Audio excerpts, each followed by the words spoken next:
Say the most famous words in motorsports. Please welcome the MillerTech Racing family.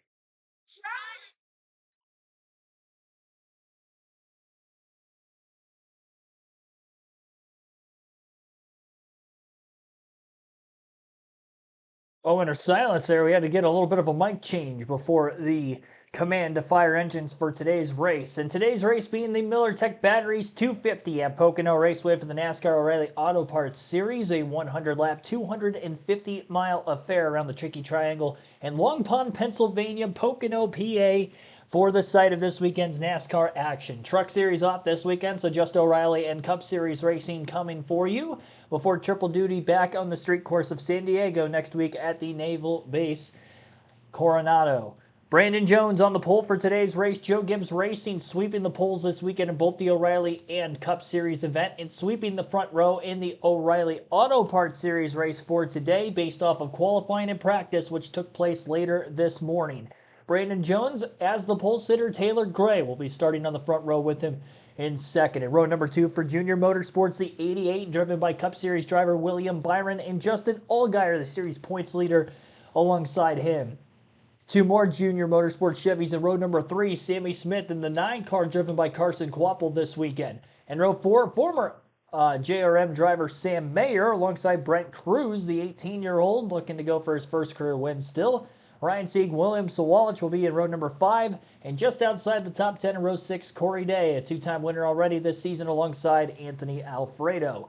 Parker Retzlaff still sitting top 12 in points in a chase spot entering today, and Connor Zilch, another Cup regular, in the field in row 7. Behind them in row 8, Jeremy Clements and Sheldon Creed. In row number 9 will be Austin Hill doing double duty again this weekend, Cup and O'Reilly, as well as Jeb Burton. And in row number 10, Brennan Poole and Kyle Sieg.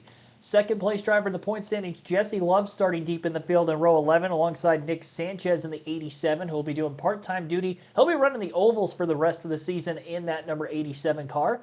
Harrison Burton alongside Ryan Ellis in row number 12. Row 13 for LeVar Scott, and Raja Karuth in the 32 for Jordan Anderson Racing. Patrick Starpoli as a rookie in row number 14 alongside Patrick Everling. Row number 15, Leland Honeyman and Carson Ware. Natalie Decker is back for another race on the inside of row 16 alongside Nathan Bird. Row 17, Blaine Perkins and Dexter Bean. Dean Thompson, Cole Custer, another Cup regular in the field in row 18, and rounding out the field in row 19 will be Josh Balicki and Joey Gase. So 3 Cup Series regulars in the field this weekend, and we got 4 drivers who will be doing double duty between both the O'Reilly and Cup Series races in the field today. Again, Brandon Jones, your pole sitter at Pocono Raceway. Mentioned already, 250 miles, our scheduled distance, 100 laps. Stages 1 and 2 pretty short, only 25 laps each. A very, very fast racetrack in eastern Pennsylvania. Bam Hall, Dean Tate, Irene Acer, thanks for tuning in.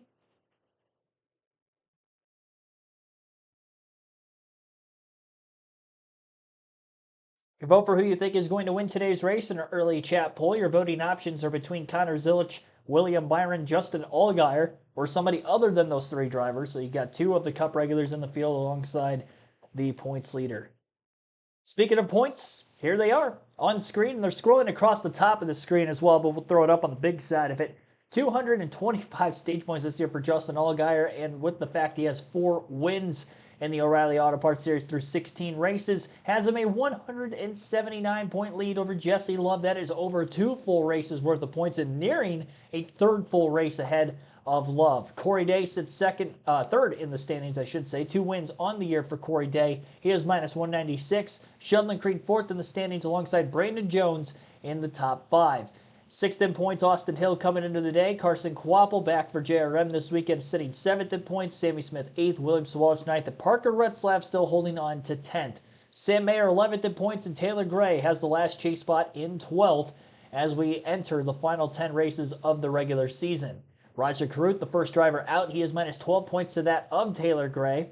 And then just behind him, another 3 points back, is Brent Cruz, the rookie, who had missed the first, well, not the first 4 races, but 4 of the first set of races so far this season. Ryan Sieg is sitting 15th in points, and Brendan Poole 16th. rounding out that side of things, they're the first 4 drivers outside of the cut line. CW on their broadcast side of things for the O'Reilly Auto Parts Series, of course, covering the series full-time every weekend. They have had a rotating guest of active drivers who have been filling in for some broadcasting duties as of late. Ross Chastain going to be in the booth today. So you got Ross Chastain, Jamie McMurray, and Adam Alexander in the booth.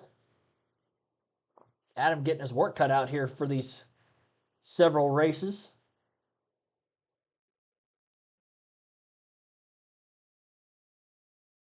Ross Chastain actually won at Charlotte Motor Speedway just a few races ago in that fog and rain shortened event. So now in the booth just a couple races later. The O'Reilly Auto Parts Series was also off last weekend at Michigan. Their first off week of 2026 after going 16 weeks on to start the season consecutively. Even the Cup Series had one full off week and then another non-points paying race at Dover with the All-Star race.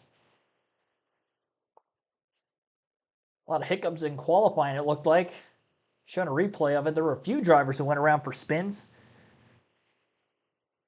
Saw one in the Cup side in the tunnel turn in turn 2 as well. Bubba Wallace crashed in qualifying about an hour ago. 14 degrees of banking in turn 1, 8 degrees in turn 2, and 6 in turn 3. Each of these 3 sets of corners very different from the other. Width of the racetrack from the yellow line all the way to the wall, only 100 feet, very narrow. They call it the tricky triangle for a reason.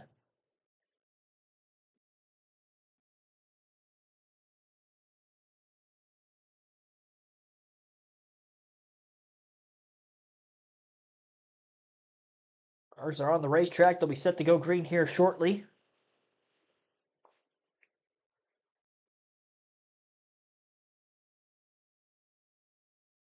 Yeah, look no further back than row 3, where Carson Quapple rolls off 6th today. The spot he finished in his only Pocono start last year, and also, again, that 9 car last time it was on track, we went to victory lane. Yeah, we got a couple of past Pocono winners on this page. Connor Zillich is going to start 14th, and Austin Hill, and the number 21 is going to start 17th. We were one spot away from saying our next page had a Pocono winner. I'm talking about Jesse Love. Last year, so good in this race, lost the lead late to his buddy Connor Zillich. Our reigning champ didn't have a good qualifying run back there in row 11. He'll have some ground to make up when the green flag goes in the air today. Yeah, we talked about all those guys having issues in practice. Another one that had an issue is Cole Custer, the only guy that's been able to win here multiple times. He had an issue in practice, wasn't able to make a lap qualifying. He's going to start all the way back in 36th. As we anticipate the green flag for the 17th time in 2026, we hear from our pit reporters. Kim Kuhn leads us off. Good afternoon, Kim. Good afternoon, Double A. Well, Justin Allgaier has the most laps led all time at Pocono with 129, but the driver of the number 7 car is still winless at the Tricky Triangle in this series. So I asked crew chief Andrew Overstreet, why can they be the team to get to victory lane today? And he told me, we have more flexibility than any other team in the field. He said, with a 179-point lead in the chase standings, we've got room to take a chance, flip a stage if we need to. They've got a much bigger playbook today in a place where strategy plays a huge factor. And who could win, Dylan? And it's the start of a historic 2-week stretch for Jeremy Clements. Today, he ties Kenny Wallace for the all-time O'Reilly Auto Parts Series starts record with his 547th, and is scheduled to take over that record all by himself next week at San Diego with start 548. The team has celebrated that with a passing of the torch decal in front of the rear tire. That's pretty cool. Here, it's Jeremy on the right, Kenny on the left, if you couldn't figure that out. But next week's certainly going to be just as special. Jeremy made his first series start at age 18 back in 2003, has won a couple races along the way. He and his family-owned team have done well to make it last as long as it has. So congratulations are in order today and a week from now when we get to San Diego for the Clements group, Carla. And Taylor Gray able to survive that crazy qualifying round we had earlier today. Couldn't quite beat his teammate for the pole, but he won't get to start on the front row for just the second time this season. Said they were a little too tight in practice. They were able to find something on that qualifying run. He said, I did have to compartmentalize seeing all those cars spin out before I went out on track. But Taylor looking for his second win of the season and said today clean air matters, which is a plus considering I'm starting P2 to Adam. Clean air. Another word on Jeremy Clements in his time in the O'Reilly Auto Parts Series. Not necessarily a back marker driver at all times. He's actually got 2 career wins. He had a win at Mid-Ohio in a rain race in the mid-2010s, and he also had a Summer Daytona race victory, beating everybody else in the field that day also. So 2 career wins for him, and he'll be breaking the all-time record for most starts in the series. Hard to believe he's been at it since 2003. I'm quite surprised that was his first start. 18 years old in 2003, so here he is in 2026 breaking that record 24 years later. 42 years of age, and he still might be going for the next several years on top of it. All right, so Brandon Jones, pole sitter for today's race, going to be leading the field to the green. Pace car will be headed for pit road this time. Jones Alexi outside of row number 1 for this initial start. And his teammate Taylor Gray again inside of row 1 as we'll be coming to the green flag.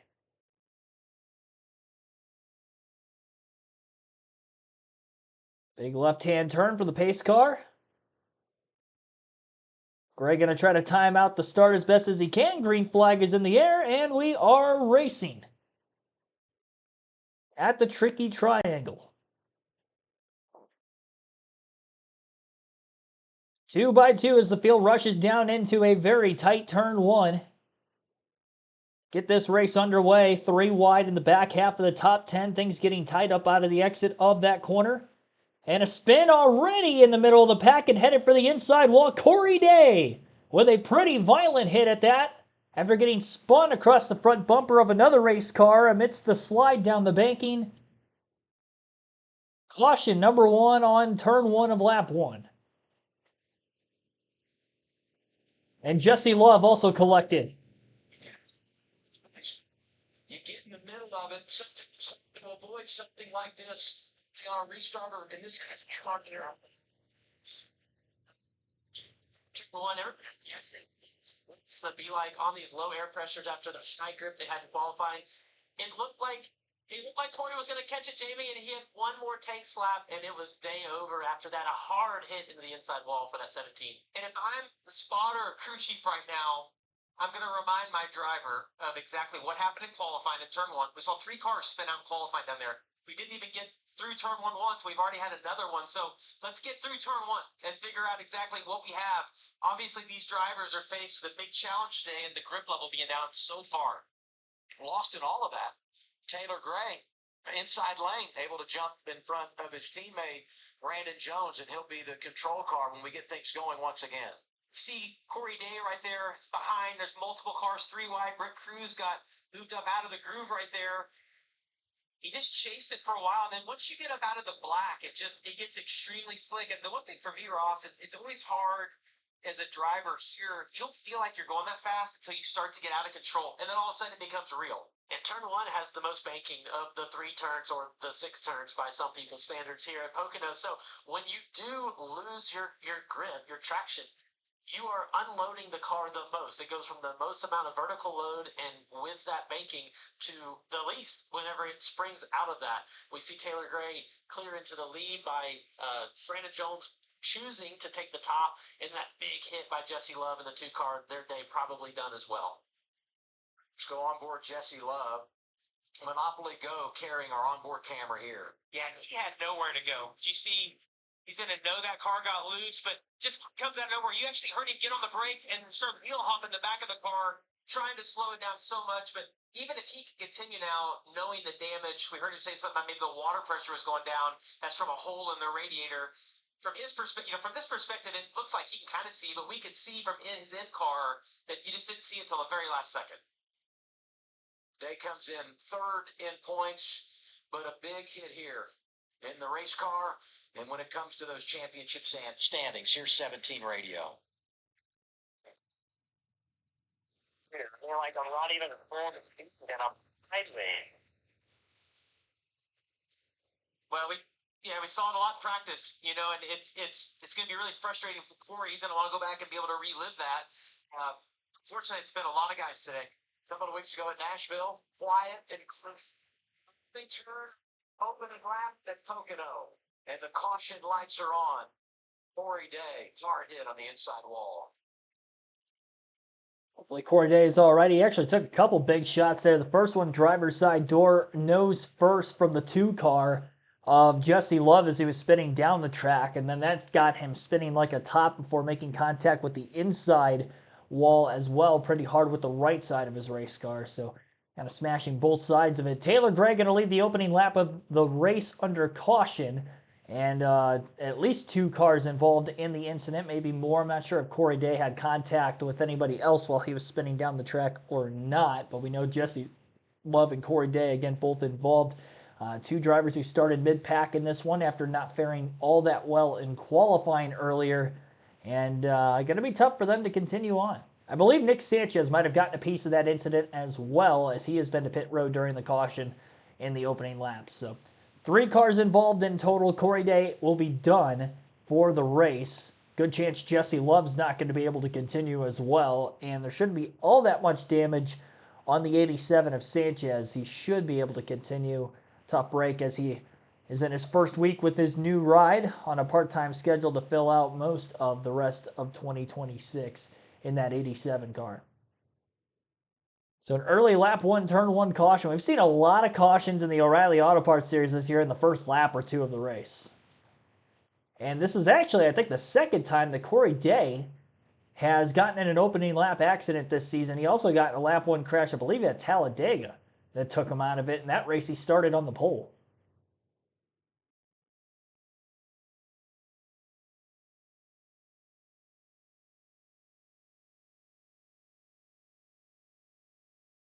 Google AI is far from perfect. Ask the car numbers for JRM. What did it tell you? I'm curious.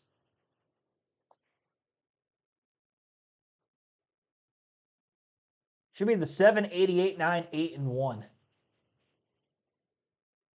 17 is a Hendrick Motorsports car.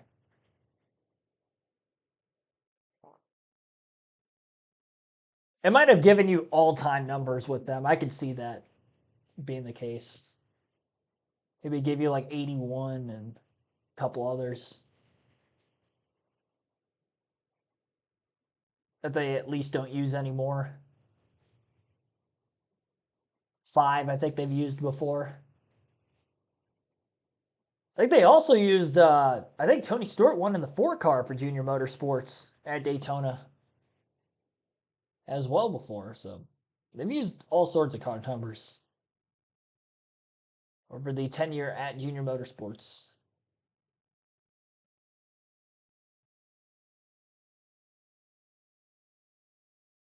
Taylor Gray in the lead at the time of the caution. Brandon Jones, the pole sitter, in second. Justin Allgaier third. William Byron fourth. Carson Kvapil in fifth.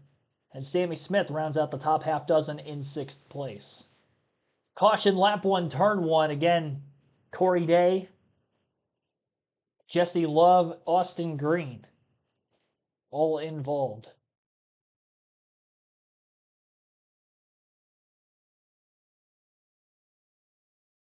It didn't have the 7 car? That's weird.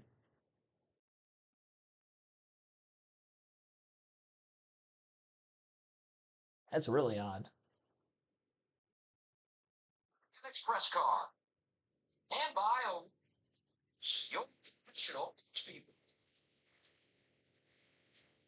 the caution at Pocono for the O'Reilly Auto Parts Series. And I would say seeing the yellow flag early has been a thing in 2026 at this level of competition. All lights, low lights, you're about to see in 1, 2 of the race. Yes. Yeah, all starts here at Bristol, and watching these races, Adam, it is common. These O'Reilly cars have the least amount of grip compared to the truck and Cup Series. So, look, a mile and a half, Jamie. What is that? On lap 1. No surprise, I think, at Talladega to maybe see a wreck, right? But all these other ones at a mile and a half are at Texas. You see Corey Day right here. Texas, it was Corey Day. That's right. Not Talladega. These guys got to checking up, seeing the team go around there. But either way, I mean, it ended a lot of drivers' days really early. Remember, Adam, these O'Reilly cars, like the Truck Series, start the race on the same tires that they qualified on. So any slips, any big loose moments, any big tight slides on in the center of the corner or wherever, you're going to have that same memory in that tire, and it's not going to have as much grip as the Cup cars would if, like, we can put on new tires. You know, one other guy I want to mention in this, we talked about Love, talk about Day. Nick Sanchez making his first start in the 87 car, also got a piece of the action here. Yellow is out. We'll return to the green flag when we continue. You're watching the O'Reilly Auto Parts Series live on CW from Pocono. Obviously, some of that could have been frustration, but hopefully Corey Day is okay. He exited the car under his own power, but it looked like our safety team was working with him a bit, and he took a bit of time getting out of the race car following that hit. So we'll wait on more word from Corey Day. Hopefully he gets checked and released from the infield care center without any issues.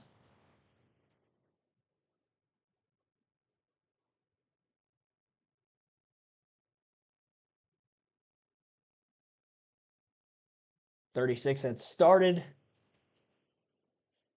Hey, I mentioned 40, but not sure what that is, Cup or O'Reilly. Well, the max field is 40 for Cup, so. Max field for O'Reilly is 38, and I think 36 in trucks.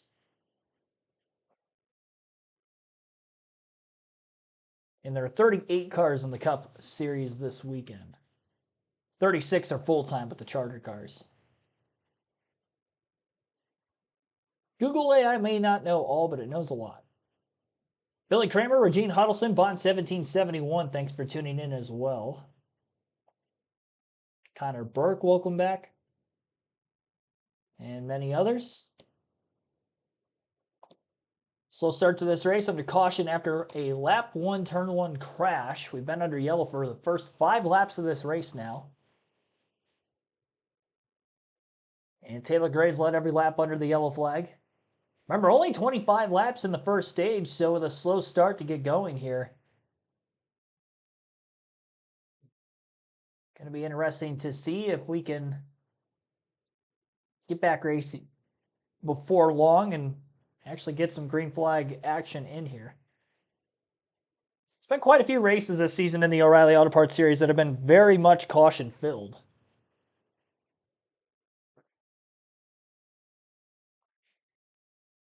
And a lot of those races have been recently when we've seen cautions in the first lap or two, like we have again this weekend. It's the 6th race that we have seen a crash in the first 2 laps just in the last 2.5 to 3 months alone in this series. Mentioned already about Bristol, Kansas, Talladega, Texas. I believe Charlotte, and here today we have had crashes all in the first lap or 2 laps of the race. Lots of Bristol in mid-April. Really, it's only 2 months. We had an off week last week. Here's Corey Day.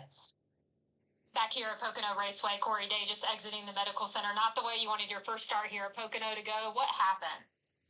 Yeah, just really free there. Turn 1. It's always, variable what your car is going to do lap 1 of any race, and I just didn't expect that at all. So yeah, I just top line cleared up, moved up, and as soon as I did and went to load the right rear, it just started coming around on me. So yeah, I just hate it for my 17 guys. We deserved a lot better than that today. So yeah, just hate that it ended the way it did. I've been there. It happens. It is one of those things that these cars do not make the grip you're expecting. You've came out of qualifying. You have all this pre-race anticipation for what it's going to be like, and when you guess wrong, you crash. Also, first time he's been in really bad air, right where he was at. First time. Corey Day having a stroke or ace kind of season. Been to victory lane a couple of times. He's crashed out early in others, and here he is this weekend with an early wreck. Restart as we get back to racing at lap 7 of 25 in stage 1. Taylor Gray electing the inside of road number 1 for this restart. Not a shocker as he was able to get to the lead through the first turn the last go around. 3 wide for 4th place, centering through turns 1 and 2. Great run of things for Sam Mayer in the 41 down on the inside. Couple more rows of 3 wide up off the exit of turn 1 yet as well. Funneling down the Long Pond straightaway between turns 1 and 2 and headed for the tunnel turn now for the first time at speed. Sam Mayer looking to pick up another spot on Brandon Jones, 3 wide and more contact back around Brennan Poole in the middle of the pack as they made their way through turn 2. Sam Mayer was not able to pick that third position up as well on Brandon Jones in the 19. Looking to complete our first lap under green flag conditions today. Off turn 3, couple cars tangle. Sideways goes Ryan Sieg in the 39. Another car spinning further back against the inside wall. Caution is out again. We did complete that lap under green. It was led by Taylor Gray with the yellow flag immediately after. And Sieg in the 39, who came in just below the chase cutoff line. 15th in points, 15 out, and this is going to be a huge price to pay for a driver that finished top 5 here a year ago. Well, that trend that we saw in practice is just continuing. These guys just looks like the cars are just up on top of the track, not generating the grip that they're acclimated to or what they're used to. Just getting out from underneath all these guys. Yeah, Nathan Bird sitting here idle against the inside wall, the other driver that got a piece of that accident. Look to get another replay, but almost could have been 2 different wrecks with the 39 up further down the straightaway after the restart zone, and then I caught one glimpse of the 42 of Nathan Bird spinning around as well. Here's a little 39 radio, Ryan Sieg.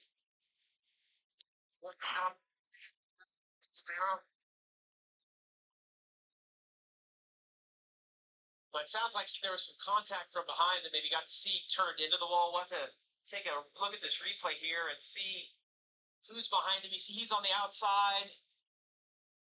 Williams Oh, falls yeah. into the wall first. They check up. Yeah, when they checked up, Austin Hill was that car behind the white with a green 21. New paint scheme for him this weekend. Right here with Shelton Green.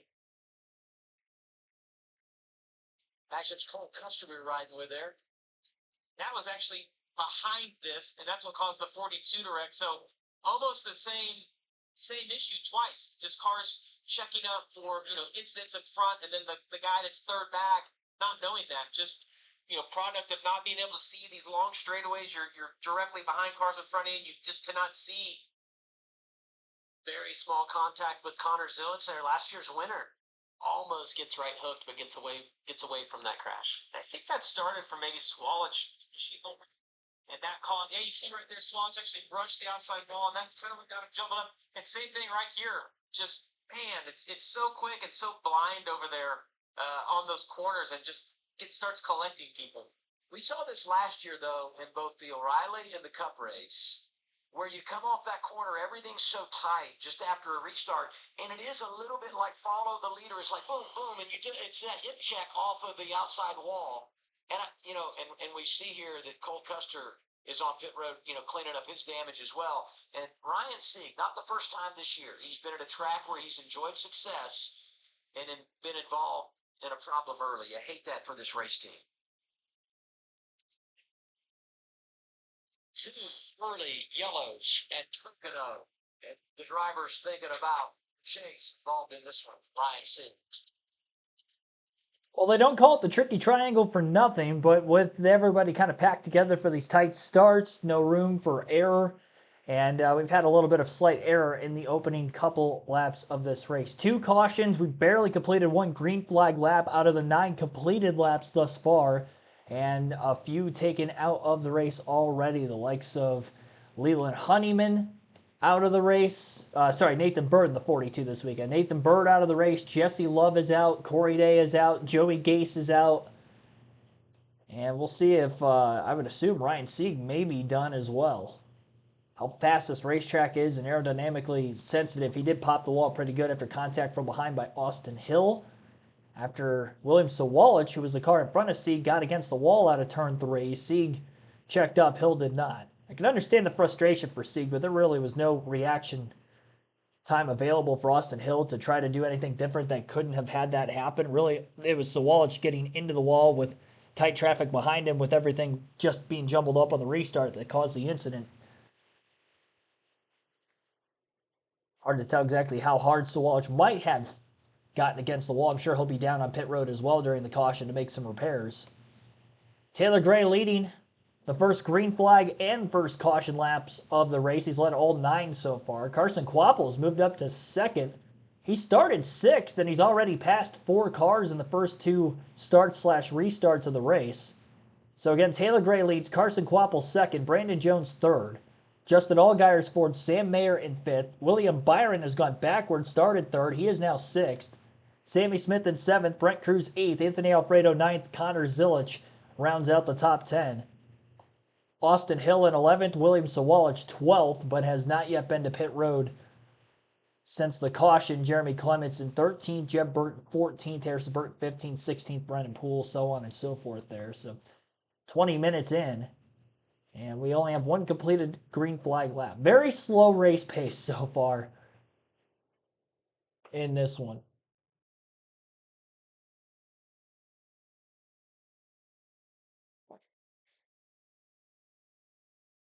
So we'll await another restart and see how things go from there. We'll take our first break of the stream. You're listening live on KRC to full flag-to-flag coverage of today's O'Reilly Series race at Pocono.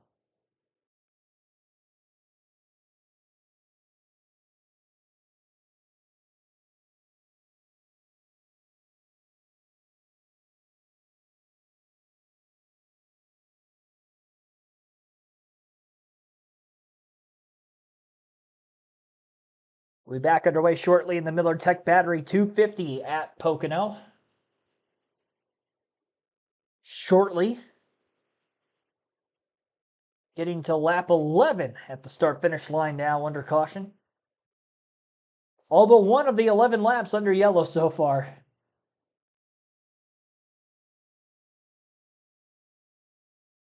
Crazy.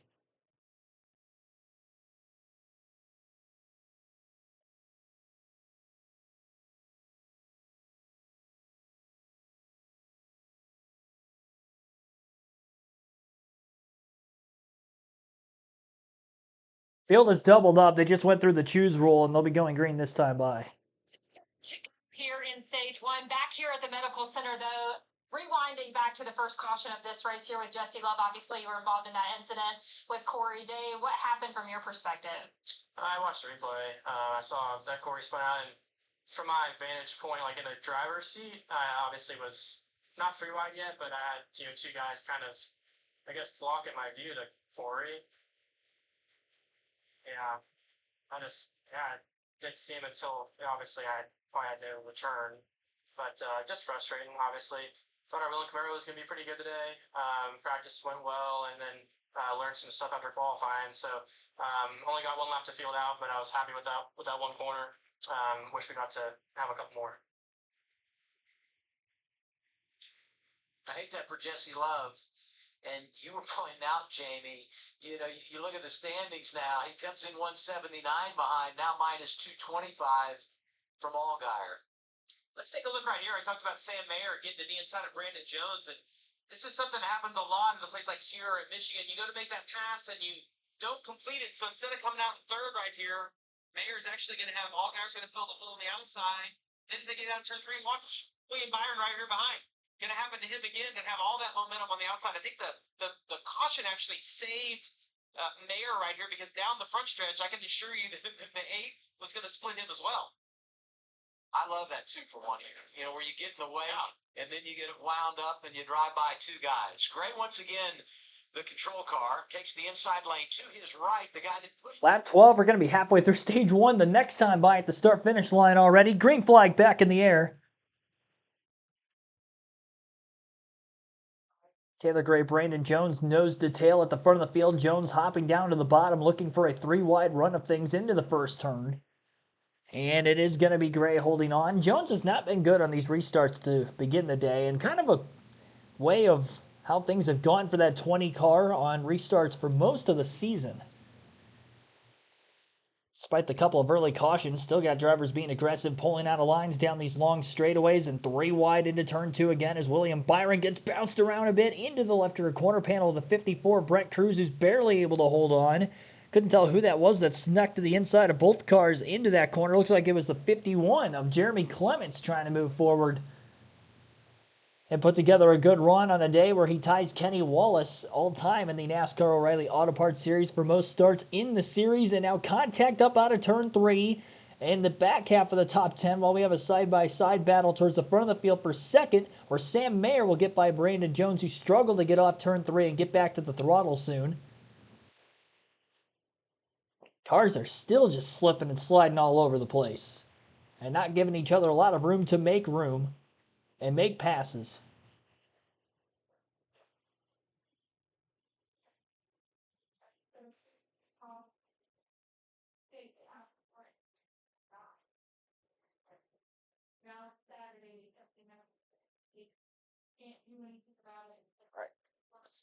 So halfway through stage number 1, Taylor Gray leads by about a second over Sam Mayer already. Brandon Jones in third, Justin Allgaier in the 4th place position, and William Byron round out the top 5 and 5th. Having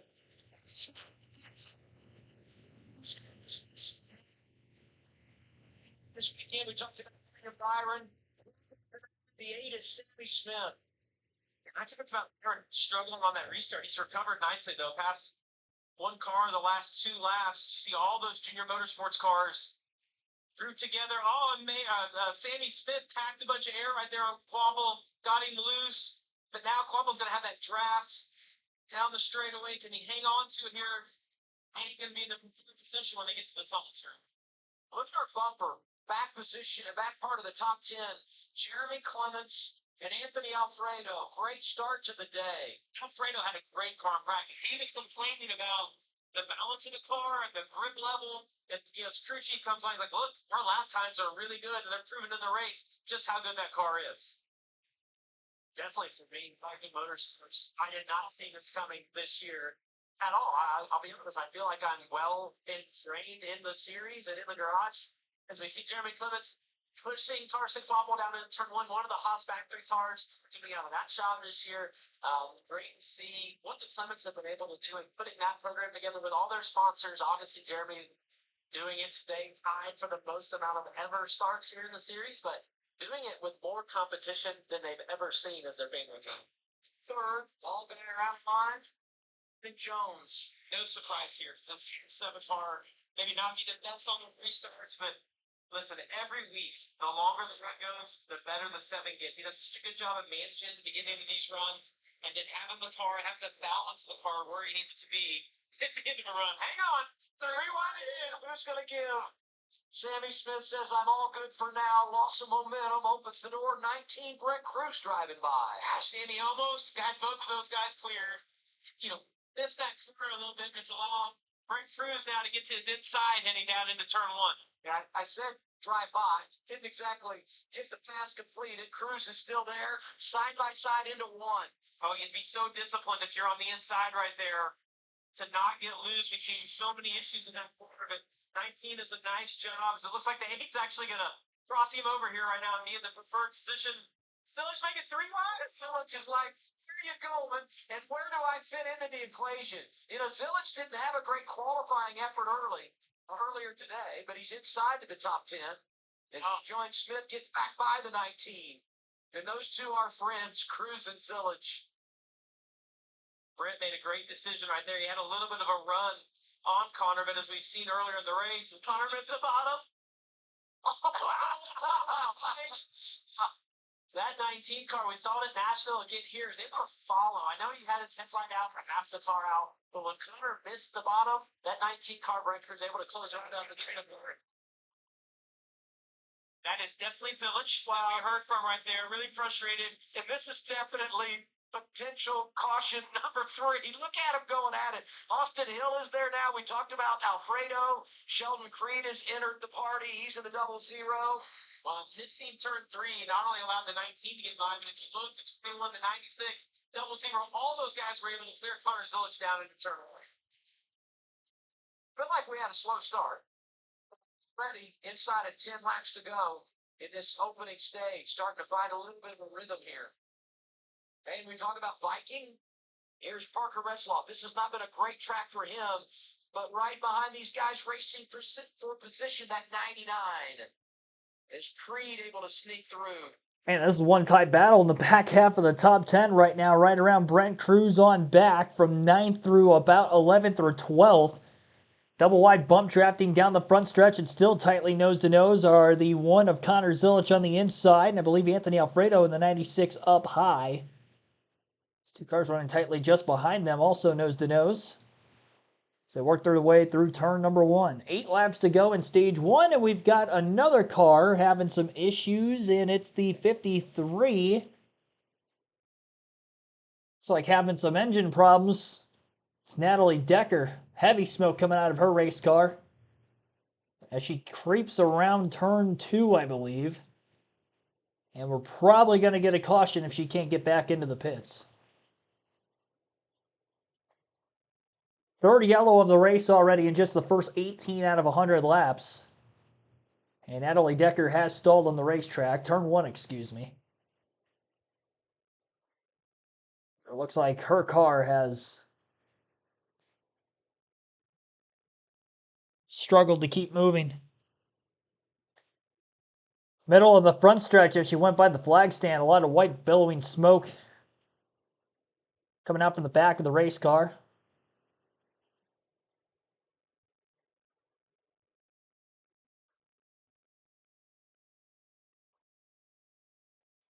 We will get a restart in before the end of stage 1, which is at lap 25.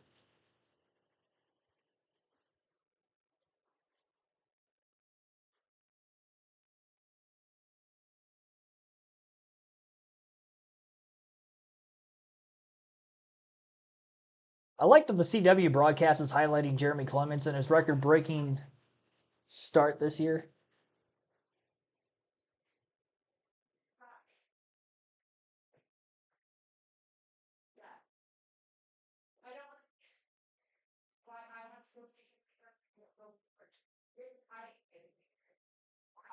No kidding. I got a cup of coffee, and the volume's always too high whenever I click on the video. His hair messed up, right? What are you watching over there?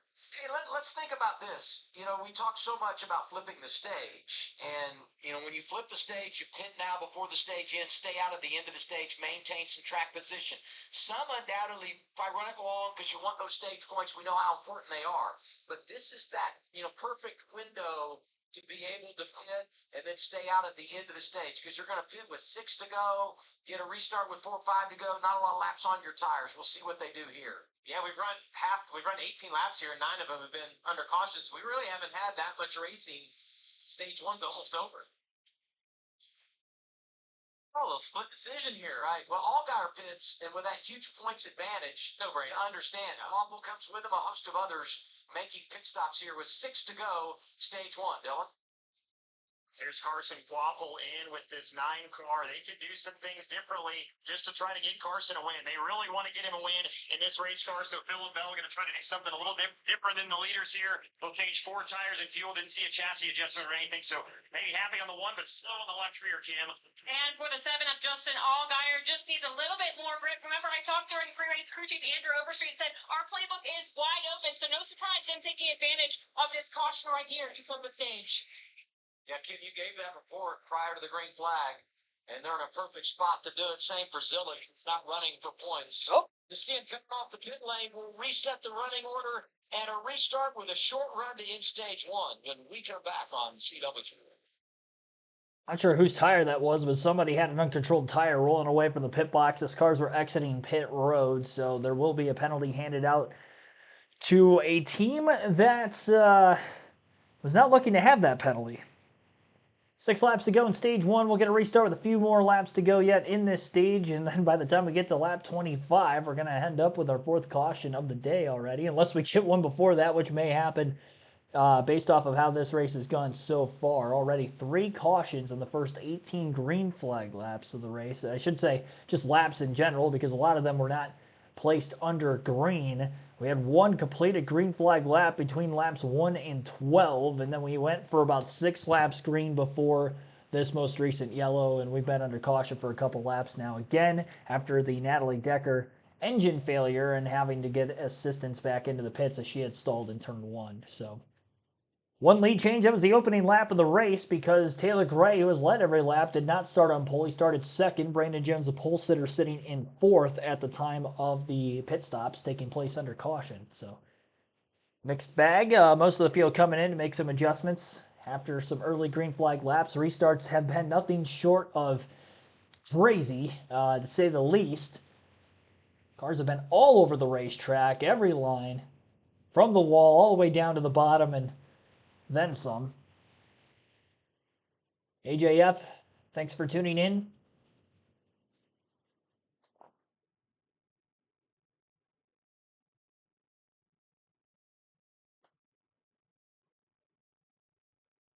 Yes, definitely be sure to hit the like button if you haven't done so on the stream yet.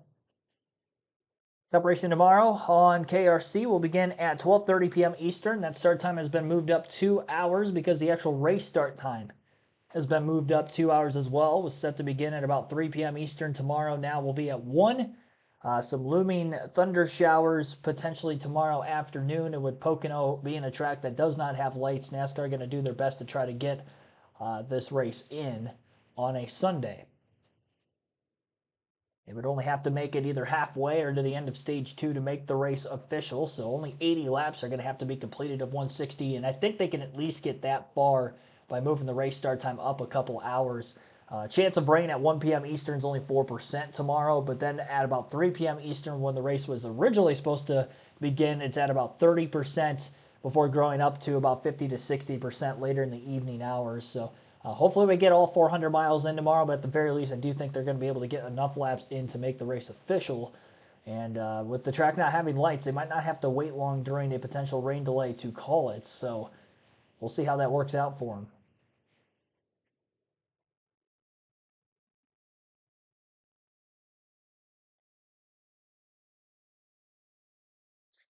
For tonight's estimated ball jackpot of $258 million.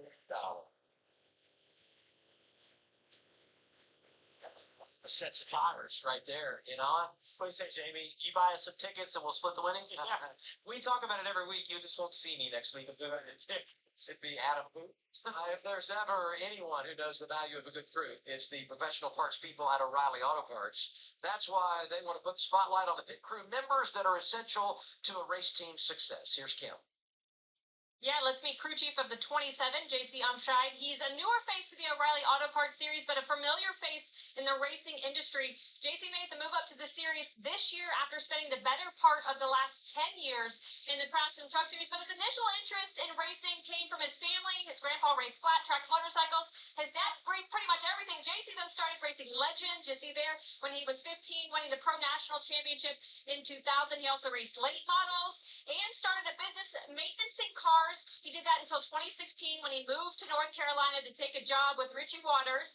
He told me when he moved, he had the goal of being a truck crew chief, but never dreamed he'd make it to this series. So this is more than he could ever ask for. One of the career highlights, though, you saw that last picture of him celebrating. That was winning the 2024 Snowball Derby with Caden Honeycutt in 2024. He felt like that win really opened up a lot of eyes on what he was capable of and led him to this job with Jordan Anderson Racing.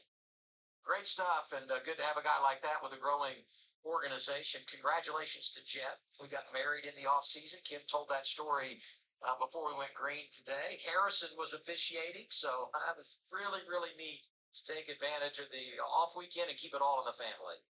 And for me, knowing JC from my time at Jordan Anderson Racing and the 32 car that Raj is in today, that Snowball Derby is exactly where I put the pieces together, because I remember going down there. Caden Honeycutt was talking about he had this dream team, and he talked about the different teams that came together for that Snowball Derby run that year. And he had ran the Derby for years, but he said this one's going to be different. And then he goes and wins it. Couldn't believe it.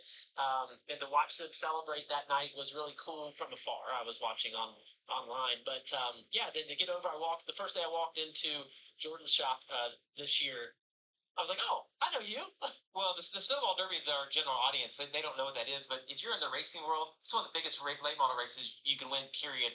Guys spend all week down there trying to win it. It's really fun. Big race to win. It's cool for him to be able to do that. So here's the Good run for Jeremy Clements as well so far today, en route of trying to have that record-breaking performance with the tie-breaking of Kenny Wallace's record for most starts in the series. Currently, Clements in the 5th place position has only been moving forward. He started the race in 15th, so already up 10 spots, which is pretty impressive when you consider the fact that we've only had less than 10 green flag laps so far. 4 laps to go in stage 1 right now. We'll be down to 3 laps to go in the first stage when we get back to racing again this time by. Taylor Gray, Sam Mayer will be on the front row. Sam Mayer will be the not control car. Taylor Gray on the inside of row 1 will actually be the control car this time around again.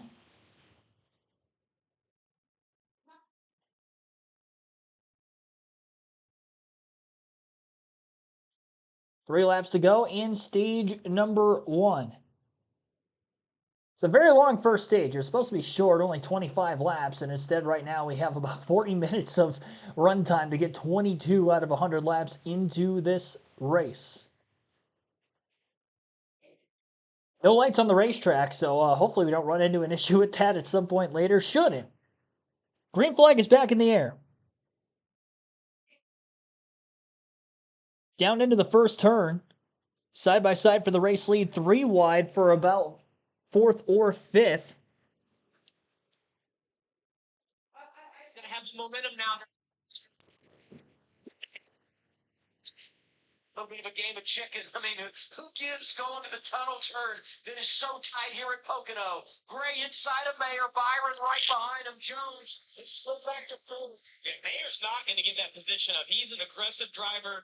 Feels like he's in the right position. Side by side for the race lead, funneling down into turn 3 now, opening lap after the restart. Stage 1 win on the line. Sam Mayer, Taylor Gray. Gray bobbles on the bottom. Mayer, the car on the outside, going to get the run off the exit of the corner, and he should be able to clear this time by to the front stretch. 3 wide for about 5th place, further on back in the pack as the top 4 run single file. A little snake accordion line on the front stretch as they try to stay in each other's draft. Settling down to side by side and 2 by 2 there towards around 5th and all the way through 9th place as they run 2 by 2 into the first turn. Sam Mayer leads his first laps of the day. Green flag at that. And as they exit turn 1 at the back of the pack, it looks like Brendan Poole in the 44 car, I believe, working his way closer to the top 10. Actually, no, that is the 32 of Raja Caruth working his way up there. Saw the race car in the paint scheme. It kind of looked like Poole from further away. Good run for Caruth. Haven't seen him have really the great runs and getting that 32 car into the top 10 when he's had opportunities there, putting a full season together part-time between them and at the 88 program with Junior Motorsports. Final lap, stage 1, this time by at the line. Taylor Gray leads by inches over Sam Mayer as they side draft each other aggressively at the end of the front stretch. And into the first corner, Sam Mayer goes way wide, kind of up out of the groove, if you will, enough so that not only Taylor Gray is clear, but William Byron to the inside for second. And a couple cars get together in turn 1, bringing out our 4th caution of the day. All for incident on the final lap of the first stage. It looks like the one of Connor Zilich into the outside wall, and obviously a lot of damage around the 18 of William Sawalich, who was also collected. I'm not sure if that was all the same incident or not. But both cars are collected.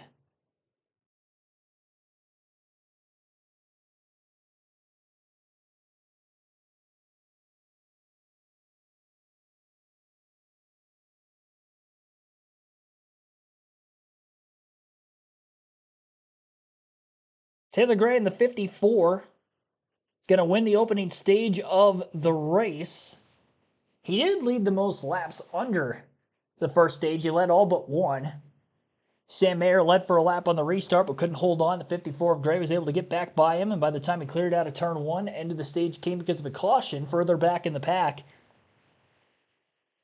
after contact between the 18 and the 81. Didn't see the full angle of the caution in turn 1 as they're showing the quick replays before they go to commercial, but they were past midway through the first turn. The 18 washed up the racetrack, had the 1 car to the outside, kind of made contact right front of the 18 to the left rear of the 1. Both cars end up in the outside wall, and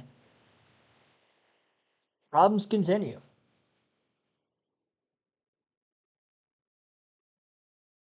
So finishing the first stage under caution, pretty fitting for the way things not only started, but pretty much went all the way through the first stage. 4 cautions in the first 25 laps. Unbelievable.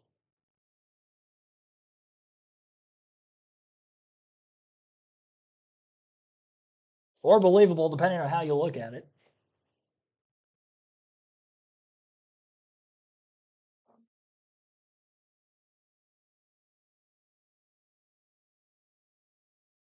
Just under 45 minutes to get a 25 lap opening stage in.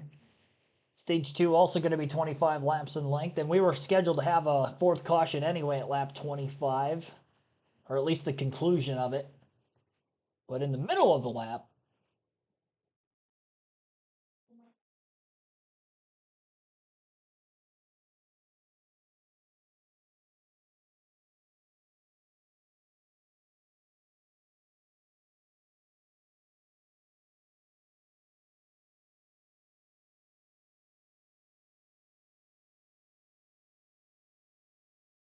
so Taylor Gray, stage 1 winner.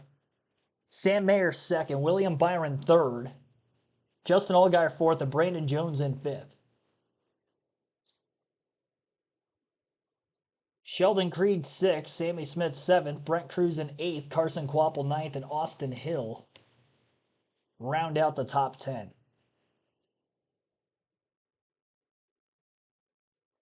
It's 1 point per position. 10 points for first, down to 1 point for 10th. Through stages 1 and 2. I don't know what happened to Jeremy Clements there, but he went from 5th to 12th on that last restart of just a few laps. Unfortunate, because he was working his way forward after starting in 15th place, and he ends up not getting any stage points to pan out for it. Those good runs, maybe. Well, I don't want to say it was a green flag laps, because the longest green flag run we had in that stage was 6, and he was up to 5th after that run. Just over 2 laps here. So we went 2 green flag laps that run. We had 6. The run before that, we had 1 combined with the opening lap caution and then the second yellow that came out on lap number 8, I believe it was. After restarting at lap 7. So 9 green flag laps completed, and we are at lap 28 this time by. My goodness. It's just getting comical at this point. But credit to Taylor Gray, qualified on the front row, and he is hanging on in the restarts. Definitely been the best on the restarts today, that he's ended up with the lead every time. Minus for the 1 lap that Sam Mayer was able to get by him. Mayer didn't actually clear clear Taylor Gray, excuse me. It was more Mayer just getting back to the start-finish line. He couldn't complete the pass on the outside. Gray did a great job side drafting him down the front stretch that first time at speed, and then into turn 1 was able to complete the pass. We had some pit strategy with some drivers that have not made a pit stop yet. They were going for those stage points. They are on pit road now. The people that flipped the stage pitting before the caution are staying out.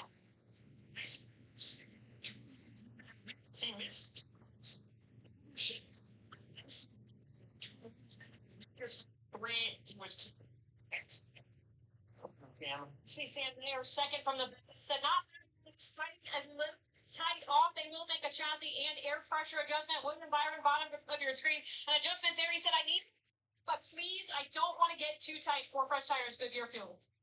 Well, that's a problem for Taylor Gray as he slid through his pit box a little too far, had to back up, going to cost him some time, and time is money, and money is positions here in this O'Reilly Auto Parts series. He's going to lose 7 spots on pit road, so he comes out in 8th after being the leader and winning stage 1.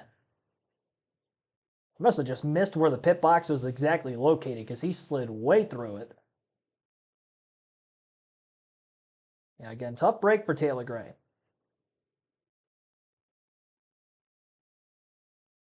So Justin Allgaier is the leader after, I believe, staying out of the pits there. It was talked about in strategy, depending on how cautions come out today and how things play out, that he could flip the stage knowing that he has a 179-point lead. in the regular season standings over second place coming into the day, which was Jesse Love. And then Jesse Love gets involved in a lap 1 accident, taking him out of the race, so no stage points for Love anyway. So Allgaier's only going to grow that points lead. Corey Day, who was third in points, also collected. So the second and third place drivers in points get together in an opening lap crash. It's a 238-point lead back to Sheldon Creed, who's fourth in points coming into the day. There's a very good probability if Allgaier just finishes this race, he's going to be over 200 points ahead of second after just 17 races. And then we're going to have 9 races to go in the regular season after this one.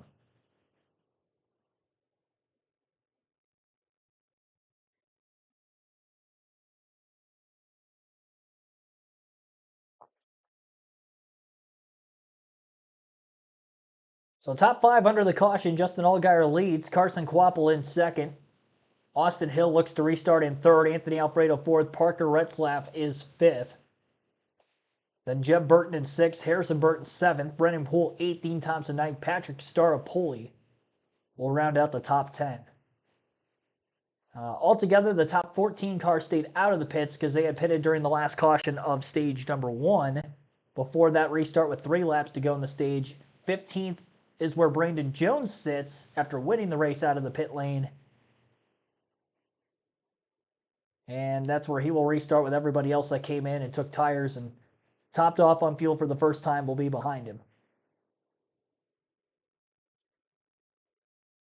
Caution-filled stage 1, 4 yellows here today. Wayne Martin, thanks for tuning in.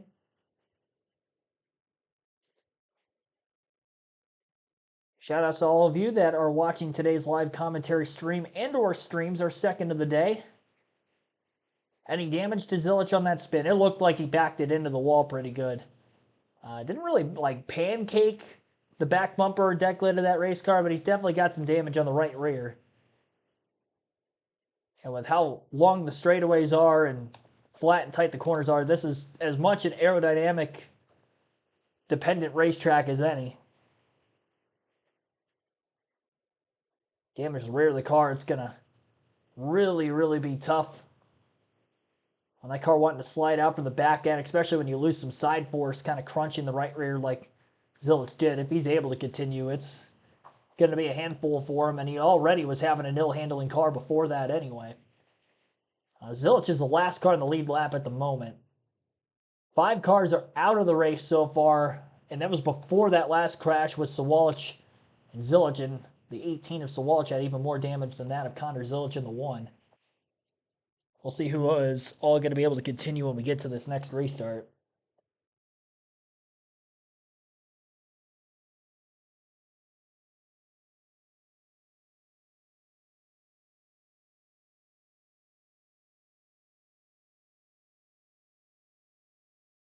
Quite a lengthy stage end.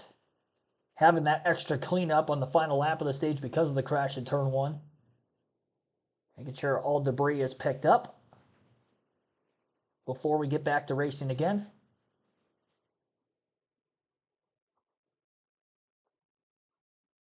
Packed crowd on the front stretch.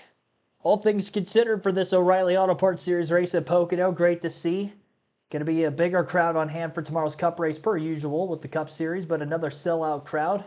I believe the 4th consecutive week for the NASCAR Cup Series having a sellout on a Sunday afternoon or evening, starting with the Coke 600 in Charlotte. Race after that, a sellout in Nashville, then Pocono. This weekend, Michigan last week.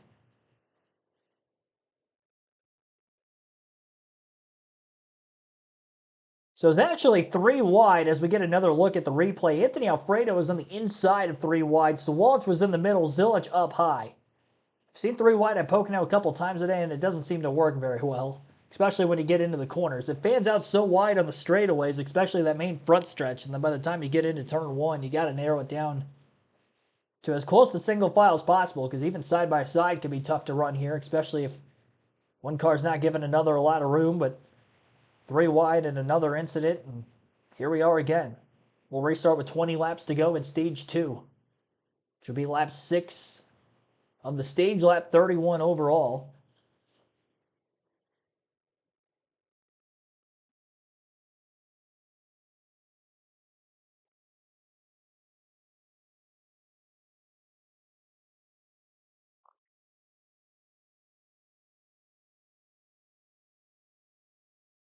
Looks like there might have been a penalty on Brandon Jones on the 15. I was trying to look at that replay that they were showing. Maybe over the wall too soon on the 20 team.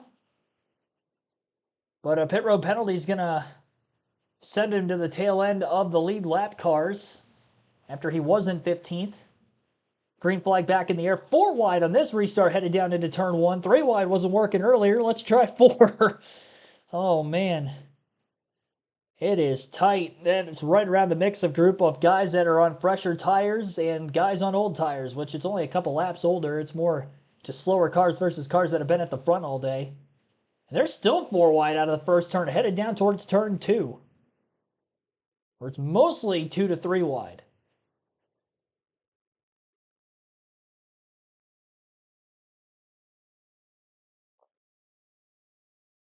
So Carson Kvapil is going to end up with the lead in the 9 car entering turn 3. Justin Allgaier in the 7 continues on in second place behind his JRM teammate, and Austin Hill now sits third as they cross the start-finish line. First green flag lap of stage number 2, and only the 10th green flag lap total in the race out of 32.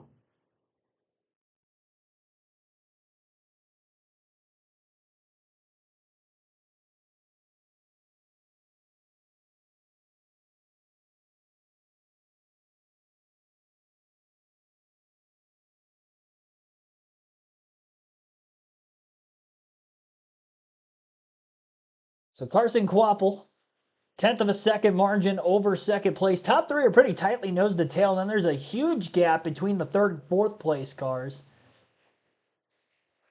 Some kind of B-tier teams, if you will, running in that 4th position on back with the likes of Jeb Burton, Parker Retzlaff, Anthony Alfredo, got some Viking Motorsports and Jordan Anderson Racing Cars. Brandon Poole, Dean Thompson up inside the top 10 also.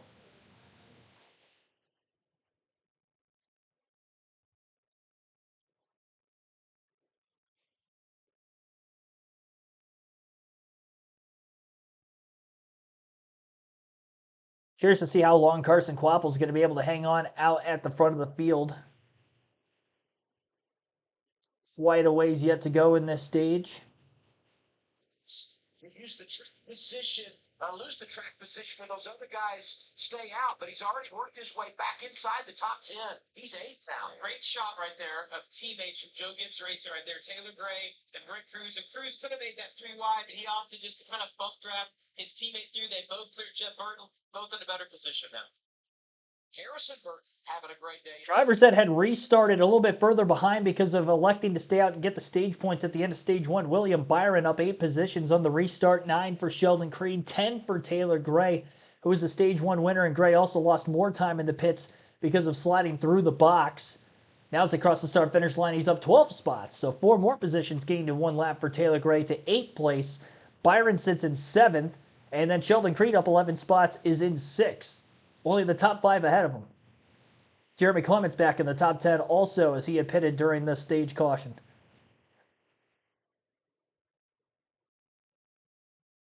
Brandon Jones with the pit penalty is still back in 18th. Obviously restarting much further behind those that were the front runners off of the pit lane. That's unfortunate for Jones too, because he had actually won the race off pit road. He could be up there with the likes of a Creed, Byron, Gray, or Cruz in the top 10. And still was able to get some stage points because of the strategy pulled earlier on. Austin Hill and that 21 team struggling.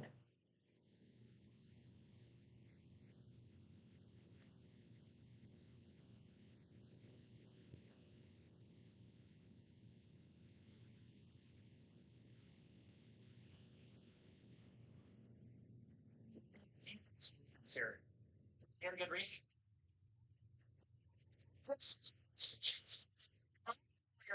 It's right down, driving it into 9. 7's got it wound up. This is what you talked about earlier, JV. Just give me a few laps. Maybe it doesn't happen early. But this guy is so late as the run continues. Yeah, I mean, Justin's 40 years old. He's wise. The reason he's won so many races this year, oh, 4 wide right there, getting into turn 3. He just makes good decisions. I think he could have pushed the issue a little bit earlier in that run. That's his teammate. We saw him not racing too hard through the tunnel turn, got back in line. Once they got separated a little bit, he knew Farson wasn't going to race him as hard as if there's multiple cars lined up right behind him. Race onboard camera. Giving you a front row seat at what it's like to go into turn 1 at Pocono. You know, I sold Byron being on those fresher tires, but Byron's cars went away right here. His lap times have really faded. I know he's in a little bit of traffic, but he's not able to drive up through the field like we thought he was going to. Just heard Austin Hill reference tires make a big difference today, but track position still playing key. Byron's second in line of those drivers that came. Justin Allgaier is out in front by 0.6 of a second over Carson Kvapil in P2. Parker Retzlaff 1.4 seconds back in third. Austin Hill 2.2 back in fourth. And rounding out the top 5 at 2.3 seconds out of the lead is Anthony Alfredo in fifth. Sheldon Creed 2.4 seconds back in sixth.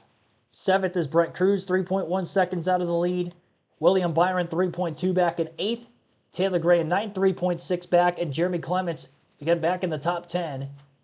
In that 10th spot, 3.8 seconds off the leader. Only a few laps into the second stage still. Commercial break, side by side at that on CW. We'll be halfway through stage 2 this time by the line. 3-wide pass on the Long Pond straightaway between turns 1 and 2 for the 0-0 of Sheldon Creed. Pulling off that bold maneuver to get by both Austin Hill and Anthony Alfredo for fourth. Still side by side for that fifth spot now between Alfredo and Hill as they carry their momentum all the way through turn 3.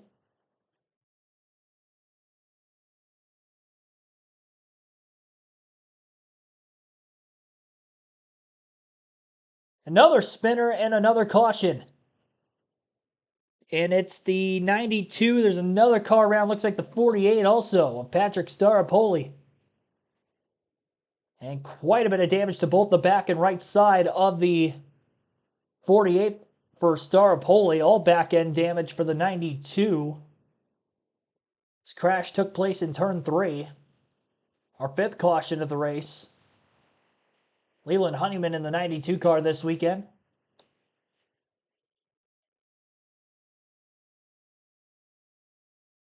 So Honeyman and rookie Staropoli in a crash. Turn 3 at lap 38, our fifth caution already of the race. All for incident, even though we have reached the end of stage 1 and are in the middle of stage 2.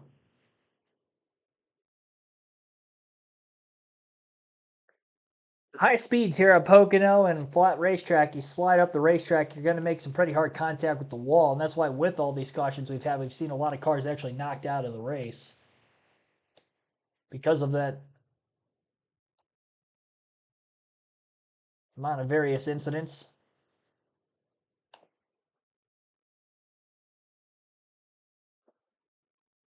That's Dr. Staropoli. Yes, it is Dr. Staropoli. You're correct.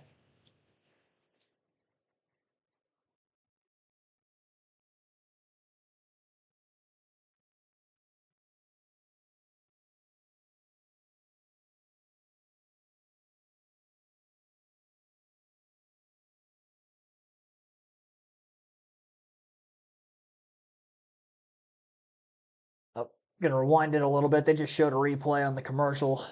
Looks like they were 3 wide again going into turn 3.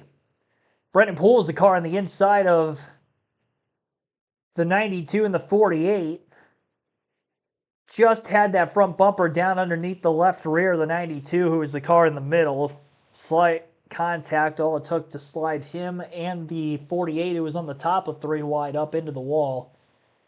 92 on the record headed back to the garage area, as Honeyman has already gotten out of the race car. Staropoli drove it back into the garage, into the pits, excuse me, but that team will assess the damage. Both Zilich and Sawalich, who were involved in the caution prior to this one, are still in the race with heavy damage and on the lead laps still because of all the cautions coming out. They lack a bit of speed. Zilich has actually got back up to 14th, believe it or not. while Sawalch is still buried back in 24th.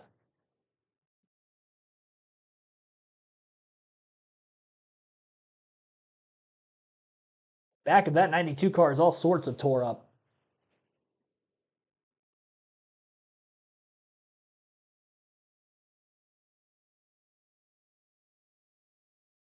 A lot of yellows here today in Pocono.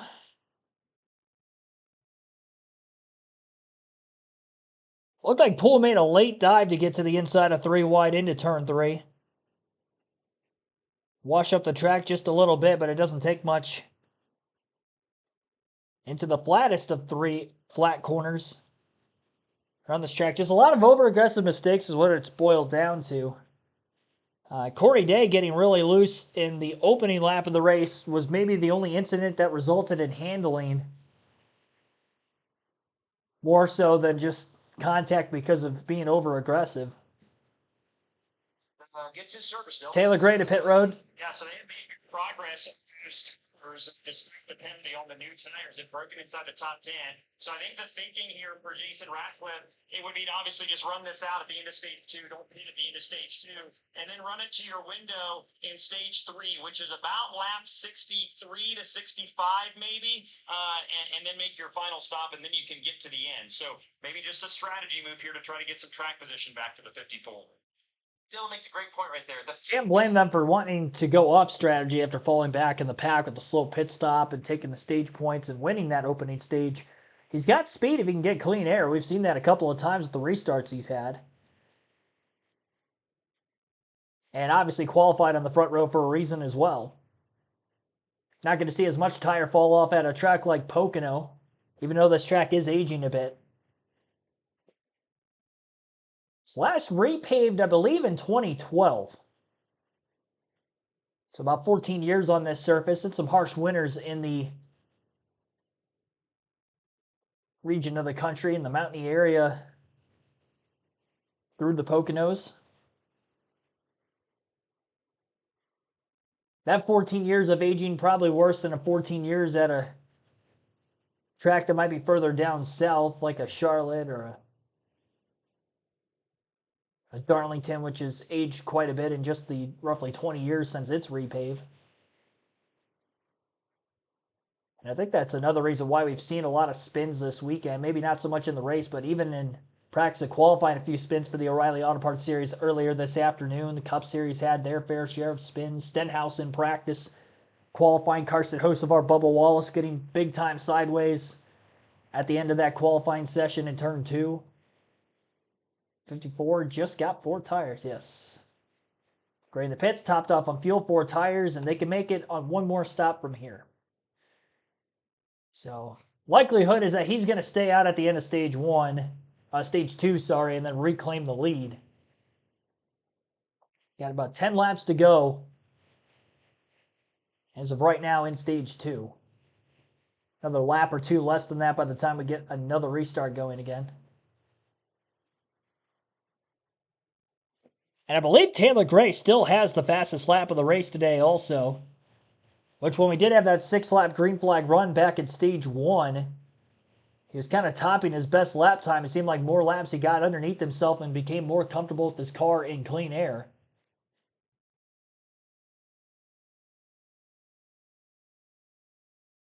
Starting to put down time trial lap after time trial lap.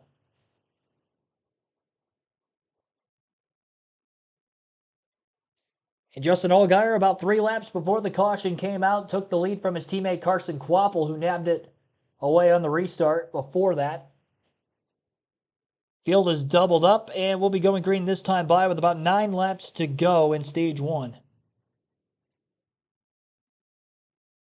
I keep saying stage 1, stage 2. It feels like stage 1 because of the lack of green flag laps we've seen. I think that's why I keep getting misconstrued.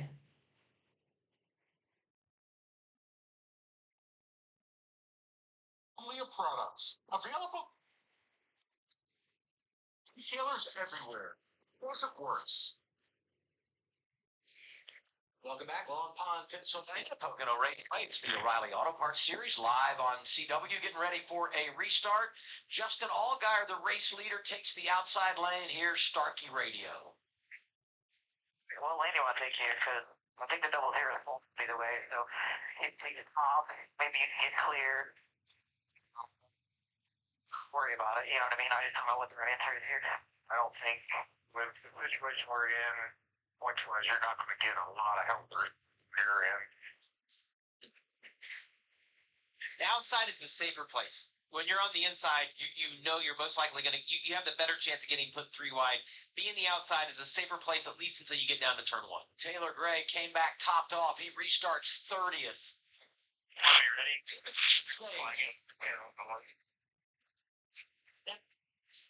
The start-finish line. 9 laps to finish the second stint of the race. See that bottom, how they all fanned out and lose a little bit of energy for the 9 car on the inside. You see, even Freed is almost gets up beside Carson Quapple here through turn 1. This jump from Allgaier to get the spot in this race.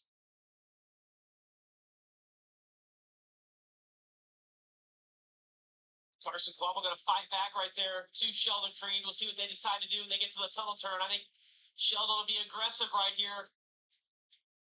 Falls back in line, trouble further back, 1 car around, entering the tunnel turn. Hard to see who that was. There's the caution. Man, That was Jason Ratcliffe we heard right there talking to his driver, Taylor Gray. They're off strategy. Obviously, they had that pit penalty earlier. Love it hearing him coming on right away as soon as the caution comes out. They know they're close on their window. But here's what I would also say. This is great for them in regard to those tires, right? Absolutely. Because now, I mean, you referenced this during break. I mean, Ross, you just, anything you don't have to do to burn up those tires, and it helps you on that restart when everyone else has come down and gotten stickers. Patrick Emmerly was the 38 car that we had an issue with. So good in the modifieds, 4th in the championship chase there. Makes a handful of starts here in the O'Reilly Auto Parts Series. And this weekend, driving a 3rd car for Team C. He's pulling back up, maybe to have a little discussion with somebody. Curious to see how he spun through the tunnel without hitting anything. 3 wide, David. Oh, a little contact from Brennan Poole right there. Great job, like the long way around. Yeah, they slowed down so much because when you go through there, when you get back in the pack like that, everybody checks up so much. You're not carrying quite as much speed. The bull. The bull is being the bull today. One of those things, though. Blaine Perkins to the bottom of Brennan. Now Brennan's got his eyes over to the left. Now Patrick squeezes down. Yeah, I don't want to race. This wasn't I don't think intentional by any means on Brennan. It's just everybody trying to funnel down into this extremely hairy, bumpy, like edgy corner tunnel turn. Pit road is going to be open here. But now, the plot kind of thickens on, being that much closer to Connecticut, feeling good about where you are in regard to your window for that final stage when everybody's going to have to make one more pit stop. And 3 sets of sticker tires laying. So if you make a pit stop here, you'll have another sticker set waiting for you when you make that final stop of the day in that last stage. I know I said it 3 cautions ago, but it is a crazy day here. It has been. It's been in practice qualifying. You see all of them now coming. This is going to play definitely into the 54's hand. Yeah, I mean, he's going to gain a ton of track position here. Some stay out, including Brent Cruz. He needs points. We'll see how it plays for him. They're in front of you, Dylan. Carson Quapple is in the 9, said that he was better when they fired off after that first stop than they were on the first run of the day, but the balance has gone away a little bit. Tight is the report for him. Saw the chassis adjustment there. Sheldon Freed right at the screen said he was a little free when he lands in the center, but tight in turns 1 and 2. They'll go around, change tires, and add fuel for the 0-0. For Justin Allgaier, he said entry is neutral to free. Exit, though, on the tight side slide adjustment for the 7 cars. They take tires and fuel.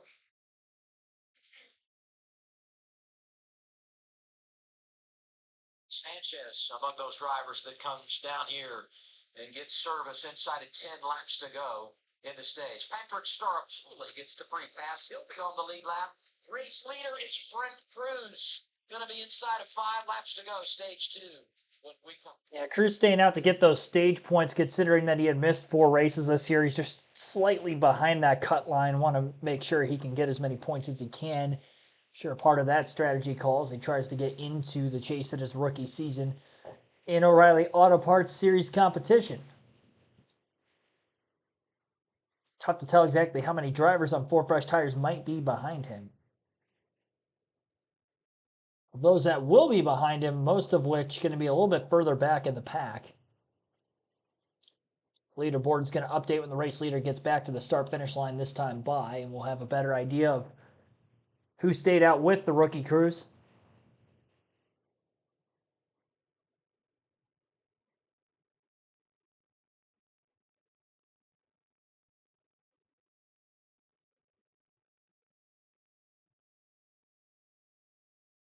So we're going to have about 5 or less laps to go on the restart to begin the final stretch of laps in Stage 2. We've been under yellow 6 times today, all for incident in the first now 44 completed laps of the race. Just waiting to get a little bit more green flag running in here.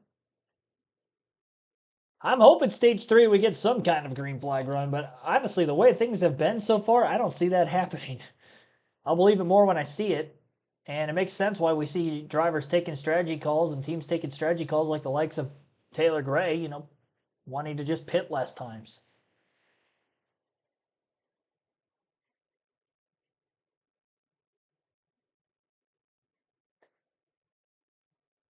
And for instance, he didn't even have a full lap of green on that last restart in the new set of tires that Gray was able to take.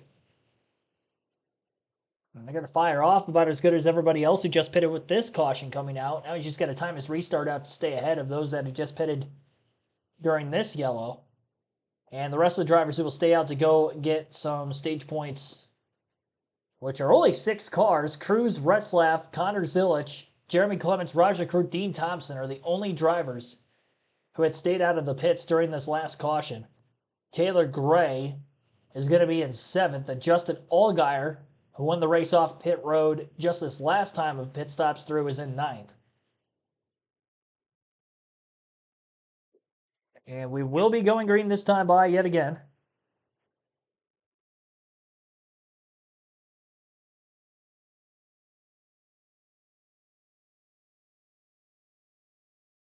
Phil behind the pace car just getting into turn 3 on the last lap of caution for this current one. And we'll have 5 laps to go exactly in Stage 2 at the start-finish. Cruz on the outside of row number 1. Parker Retzlaff going to be on the inside of the row. Retzlaff is right around that cut line as well. He is 10th in points coming into the day. So with a driver below the cut line like a Brent Cruz trying to get these stage points, Retzlaff going to do what he can to do the same. Taylor Gray looking fast today as well, of course. Got to keep pace with him, and he's just inside the cut line. A little bit behind Retzlaff in points also. Sam Mayer has led for a brief bit, scored 2nd place stage points at Stage 1, so a lot of those bubble drivers having good performances so far this afternoon. And the green flag is going to be back in the air again.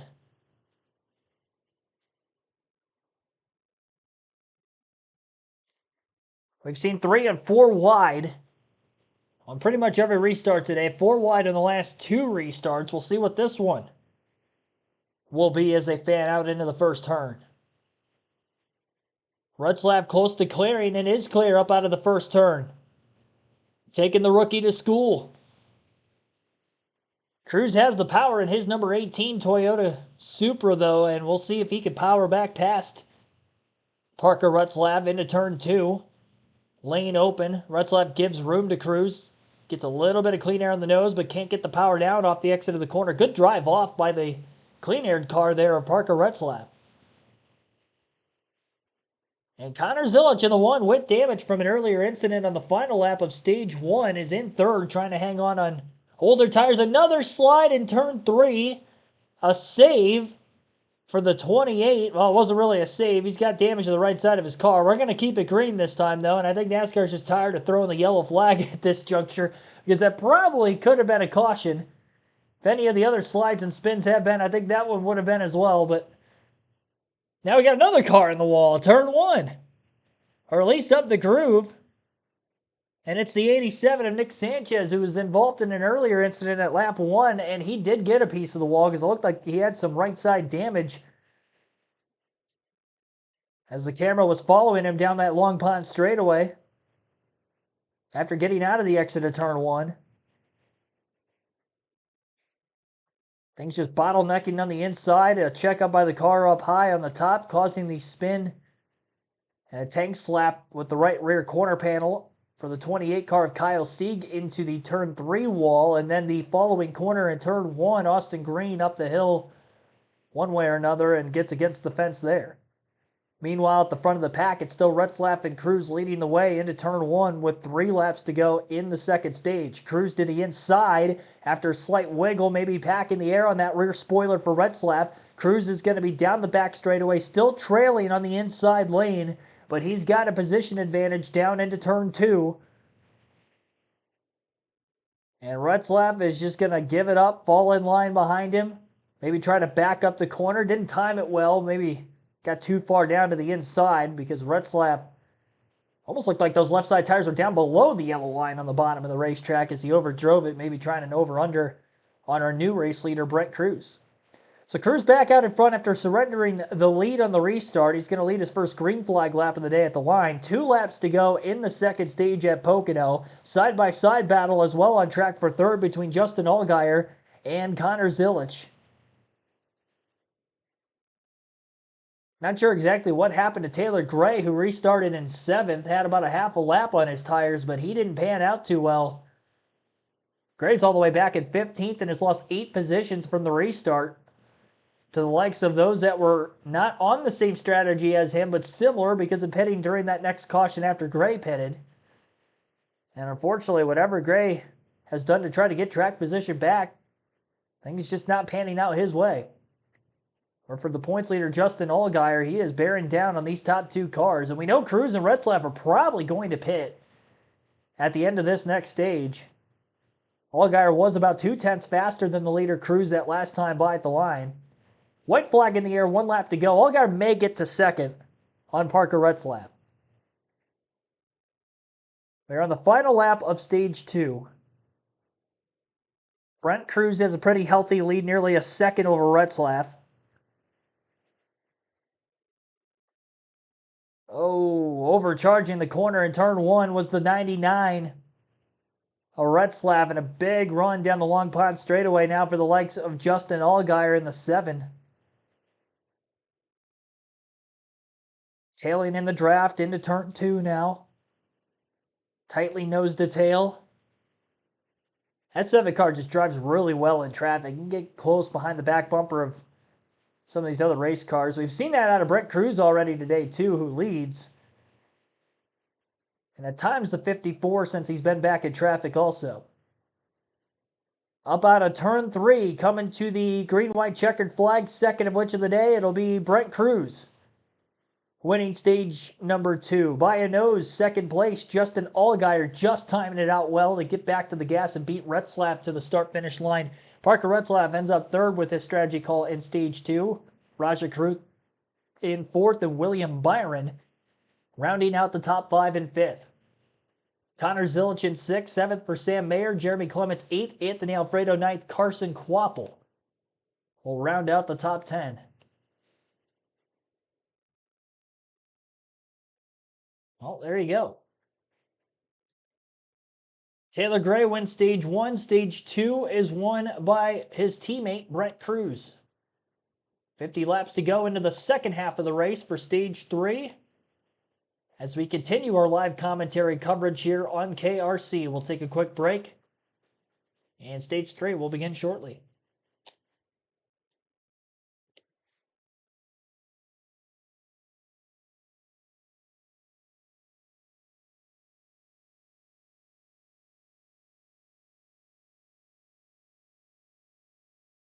Maybe need a new rule of 50% of the race under green to make it efficient.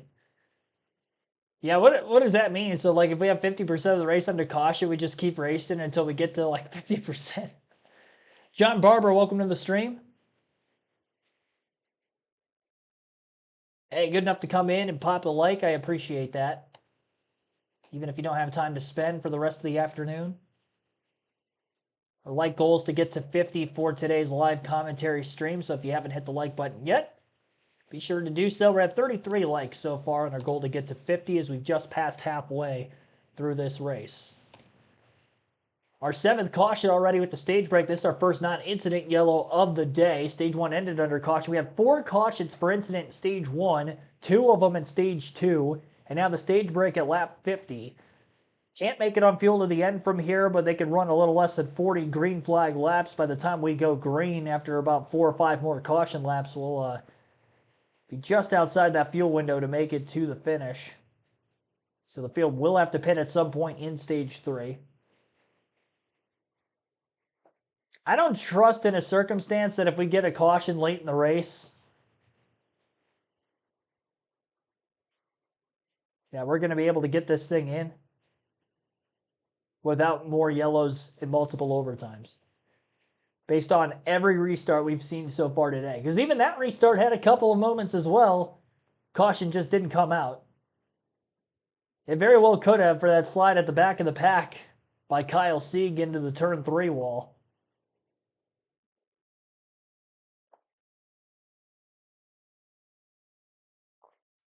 Since we've reached the end of stage 2, we got 2 things to go through. We got a diecast showing, and we have to end the chat poll. So we'll end the chat poll out first here. Justin Allgaier at 33% of the votes is the vote getter for the most likely candidate to win today's O'Reilly race at Pocono, according to you guys in the chat. 28% taking somebody other than Allgaier, William Byron, or Connor Zilisch for the win. 20% having Byron, who finished 3rd at the end of stage 2, and Connor Zilisch at 19% of the votes, even with damage, finished 6th in the stage. Byron, by the way, was 5th, not 3rd, at the end of stage 2. My apologies there. Honestly, with all the caution laps ran, I wonder if there's a chance Brent Cruz and Parker Retzlaff, Roger Krut, the 3 drivers who had stayed out of the pits to get these points, may stay out during the stage break anyway. I mean, they're going to be at a slight tire disadvantage versus everybody else around them, but I think it's a better chance of keeping your track position than putting yourself at the tail end of the lead lap.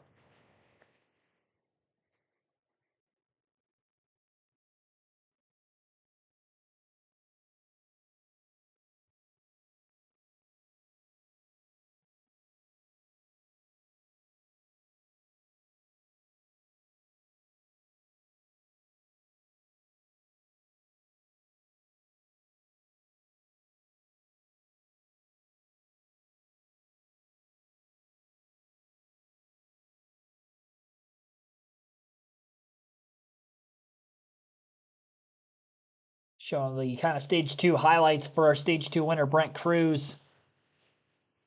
Some slight moments of what we had to go through to get to him winning the 2nd stage.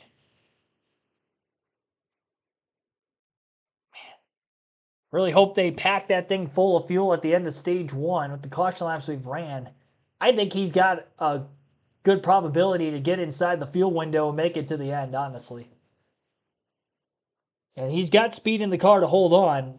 Allgaier may be quicker than him and could get by him, but I think Cruz can hang on in the top 5 before he gets to that window for fuel to make it to the end of the race. And then from that point, you just hope that you get a little bit more time back on fresh tires, pinning on the short side of the run.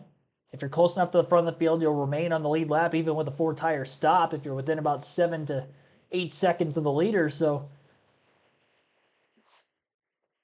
strategy continues to kind of play itself out, even with the lack of green flag laps we've seen today. Oh, Gray, sorry, not Gray, but the 19 of Cruz is actually coming into the pits, and he's leading some of the others with him, too.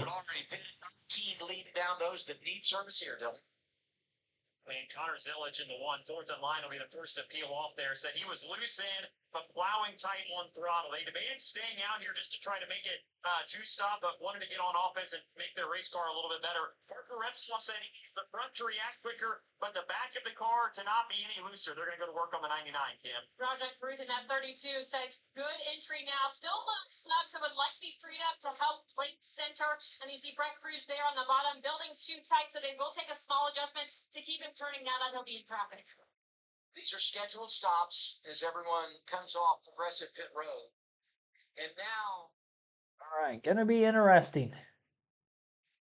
How much speed does Brent Cruz have to try to drive through traffic? There are a lot more cars that did pit with this set of drivers that came to pit road than I was expecting.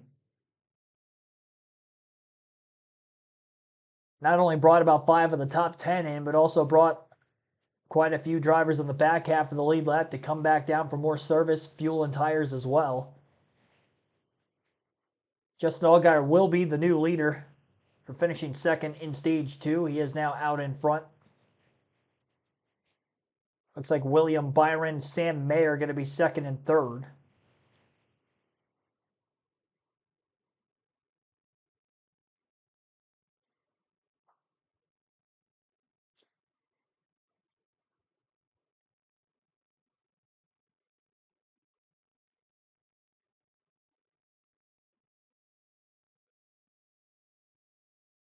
Longest green flag run of the race is still the 6 laps that we had.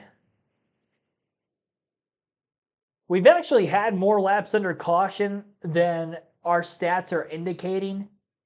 It's saying 26 of 54 laps have been under yellow so far, but if you look on the screen, I think you guys can see it. Yeah, you'll be able to see it where you have kind of the yellow and the green marker for green flag laps, caution laps. The Natalie Decker caution somewhere in this area for that engine failure. We had about 4 to 5 more laps of caution there. That did not count that. I think that's why we're at the number we're at now. I did notice that earlier because I was like, how in Stage 1 did we have only 9 green flag laps out of 25, but for some reason, like we were barely over double-digit caution laps, so I believe that is why. Our leaderboard is correct in stating that we've had 7 cautions, but the caution lap counter just didn't count that yellow for whatever reason. So a slight glitch in the live timing and scoring there, but that's the only issue, and that's a minor issue at that with our timing and scoring. Time for a diecast showing since it's the end of Stage 2. We're still under yellow.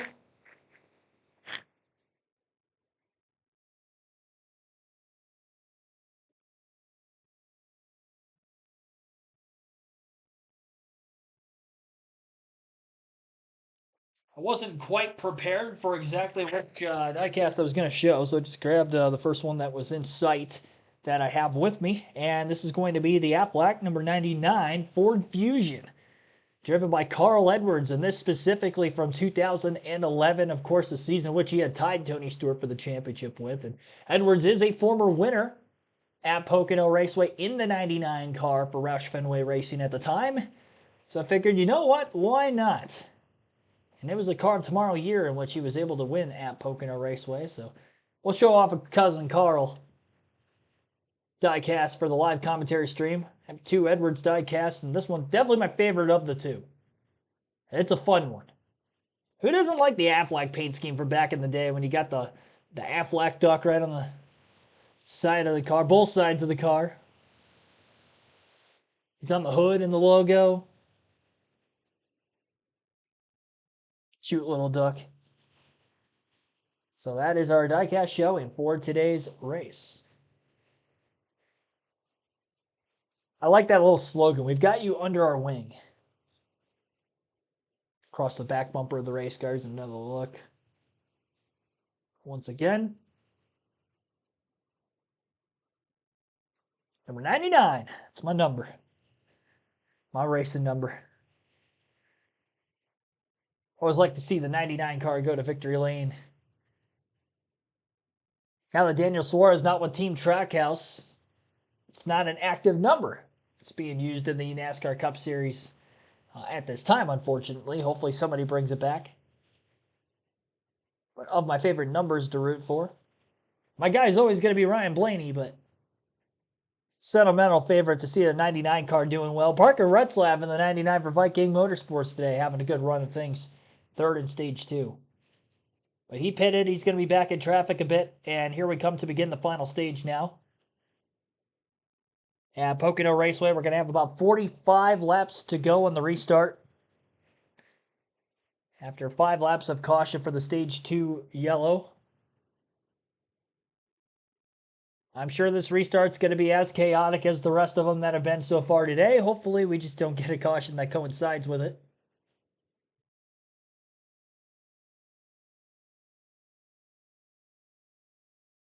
Not sure how fast cruising the number 19 has been, but he's driving very aggressively so far. Yes, he is. I think the car itself handles well in traffic because I've seen him get to the back bumper of a couple cars kind of tightly, and you got to have a good handling car to drive up that close to the back of another, especially in a day and age where dirty air is usually a clean air is king, dirty air not so much the king. And a track like Pocono already being one of the more challenging ones to pass on as it is, making that track position ever more vital. Actually had 6 laps of caution there. We're going to restart with 44 laps to go as we are back to racing. Great restart for Allgaier, who elected the inside of row 1. Byron, who was on the outside of row number 1, slipped back quite a bit. Sam Mayer, timing out the run in the draft behind Allgaier, will pull to the inside of the 7 car from the inside of row 2 on the restart to hanging on that left rear corner panel as they exit the corner. The 2 former teammates now drag race down the Long Pond straightaway, side drafting each other back and forth. Byron gets swept up by a car to his outside. Anthony Alfredo squeezing in. And actually, no, that is a 00. Sheldon Creed squeezing his way in, getting by the 88. Also going to get by, I believe, Alfredo down on the bottom. I had it right. No, it was Alfredo up high, the 96. Great run for Anthony Alfredo. So he actually did bypass both Sheldon Creed and William Byron. Byron has struggled to take off on a couple restarts today. Another one here. A couple cars scraping the wall now up out of turn 3. That's going to bail Byron out.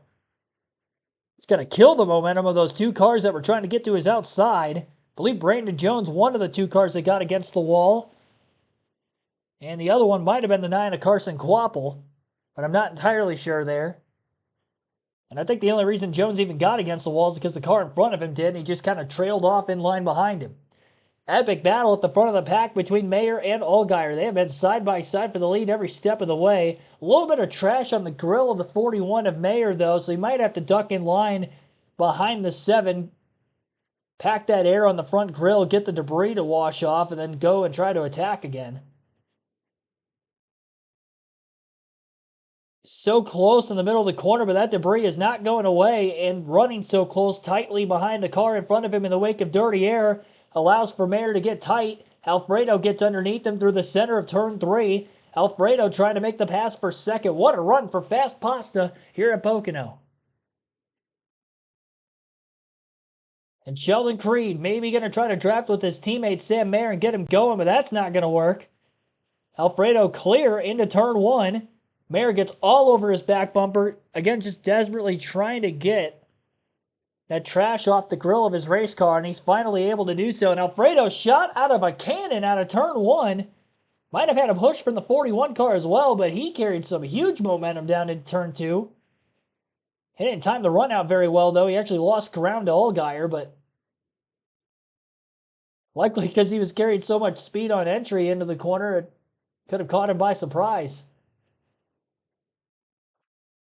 So he fired out of a cannon. He has gotten a few spots on the restart, going from about 6th to 2nd in less than 2 to 3 laps. Now that he's up behind the race leader, Allgaier, does he have speed over the course of a long run to keep up with him if we do get our really first long green flag run of the day?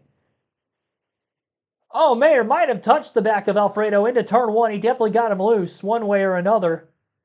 Alfredo out of the groove, had to slip up out of the throttle. Mayer to second. Alfredo going to lose another spot to the hands of the other Haas Chevrolet of not Cole Custer, Sheldon Creed. Custer used to drive that car. He is in the field today, but he's in the singular 0, not the 00. And Byron now to the back bumper of the 96. Still a good day for Alfredo. That could have been really bad. That was a very aggressive move by Sam Mayer on a very fast racetrack. It's a move we've seen several drivers try to pull off today.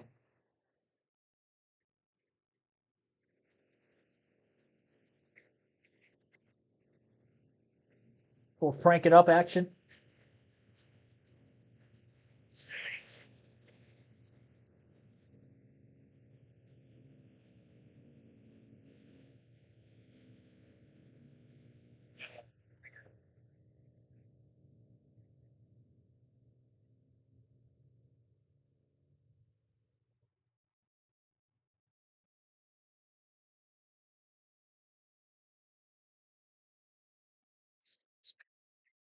to begin the final stage. All right, that was a little bit of kind of a crank it up session, if you will, for the CW. Sound gear session as they have had with that sponsorship throughout the course of the season. We get one or two of those a race. Haven't had the opportunity with all the caution laps to do it earlier, but how about right now? 39 laps to go. Allgaier out in front by just a few tenths of a second over Sam Mayer, who was 3 tenths back the last time by at the start-finish line. Sheldon Creed, who was kind of keeping pace with the top two there for a moment, is now 2.5 back in third. Anthony Alfredo 2.5 seconds back in fourth. And William Byron 2.8 seconds out of the lead, rounding out the top five in fifth. Lots of racing to go. Everybody's going to have to pit for fuel purposes. One more time yet in the race today. And depending on how important tires are, if we get one green flag racing, maybe we could have more pit stops than that, but guaranteed everybody will have to pit at least one more time. Brent Cruz is up to 8th place on the restart after winning stage 2. Taylor Gray a spot ahead of him in 7th as they try to get their way through traffic. Gray lost a lot of spots on the last restart of stage 2.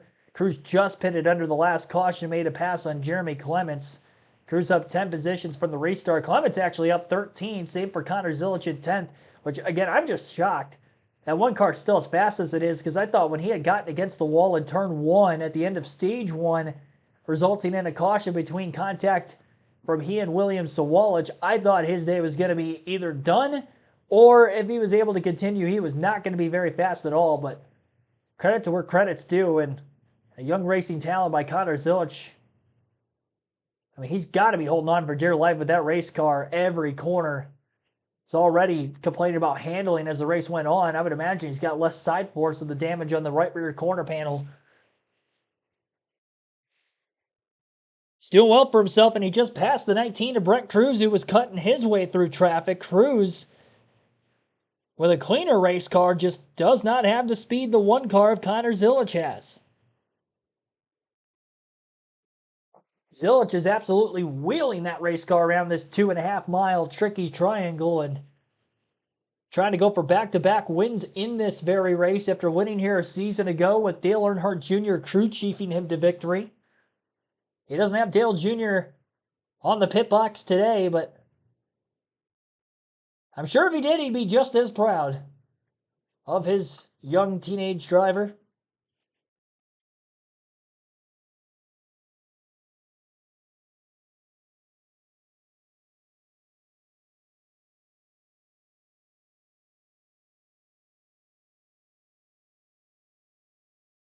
Definitely one of all-time best sponsors and car designs by Aflac. Yeah, I really like the Aflac paint scheme.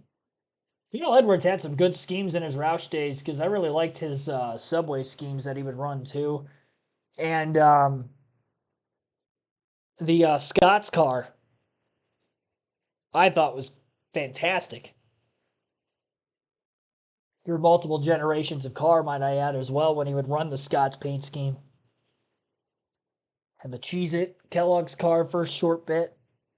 His Kellogg's car not as good as a Terry Labonte Kellogg's car, but it's still pretty solid. William Byron, after a handful of laps running behind Alfredo from the restart, is going to pull out a line, make a pass into turn 2 for 4th place, as it does deem the 96 car is struggling a bit on this longer run. Believe it or not, we have eclipsed the longest green flag run of the day to start this final stage, as we have gone green for 8 consecutive laps now. Didn't take much to break that longest run, but that's where we're at currently with the 7 cautions through the first 50 laps of today's action. And we have not had a yellow since the lap 56 restart. Lap 57 restart to be exact. Sam Mayer looking for that first win of the year. On the inside of Allgaier, might have loosened him up a bit in turn 1. Same maneuver he pulled to make the pass for second a couple laps after the restart on Anthony Alfredo. Mayer not quite clear though, and into turn 2, Allgaier's going to try to pinch him down. And Allgaier clear out of turn 2. Mayer did a great job making sure he was not going to overdrive the race car side by side that early in the run still. Many laps to go to the finish. And he'll try to set him up and make a pass again. It wasn't a last-ditch effort by any means. And he's still got time on his side. There has been a decent amount of tire wear today. I mean, we're only about 10 laps into the green flag run, and we've seen about 1.2 seconds of fall off, so I don't think we're going to see anybody pit on the short side of the run, if I had to imagine.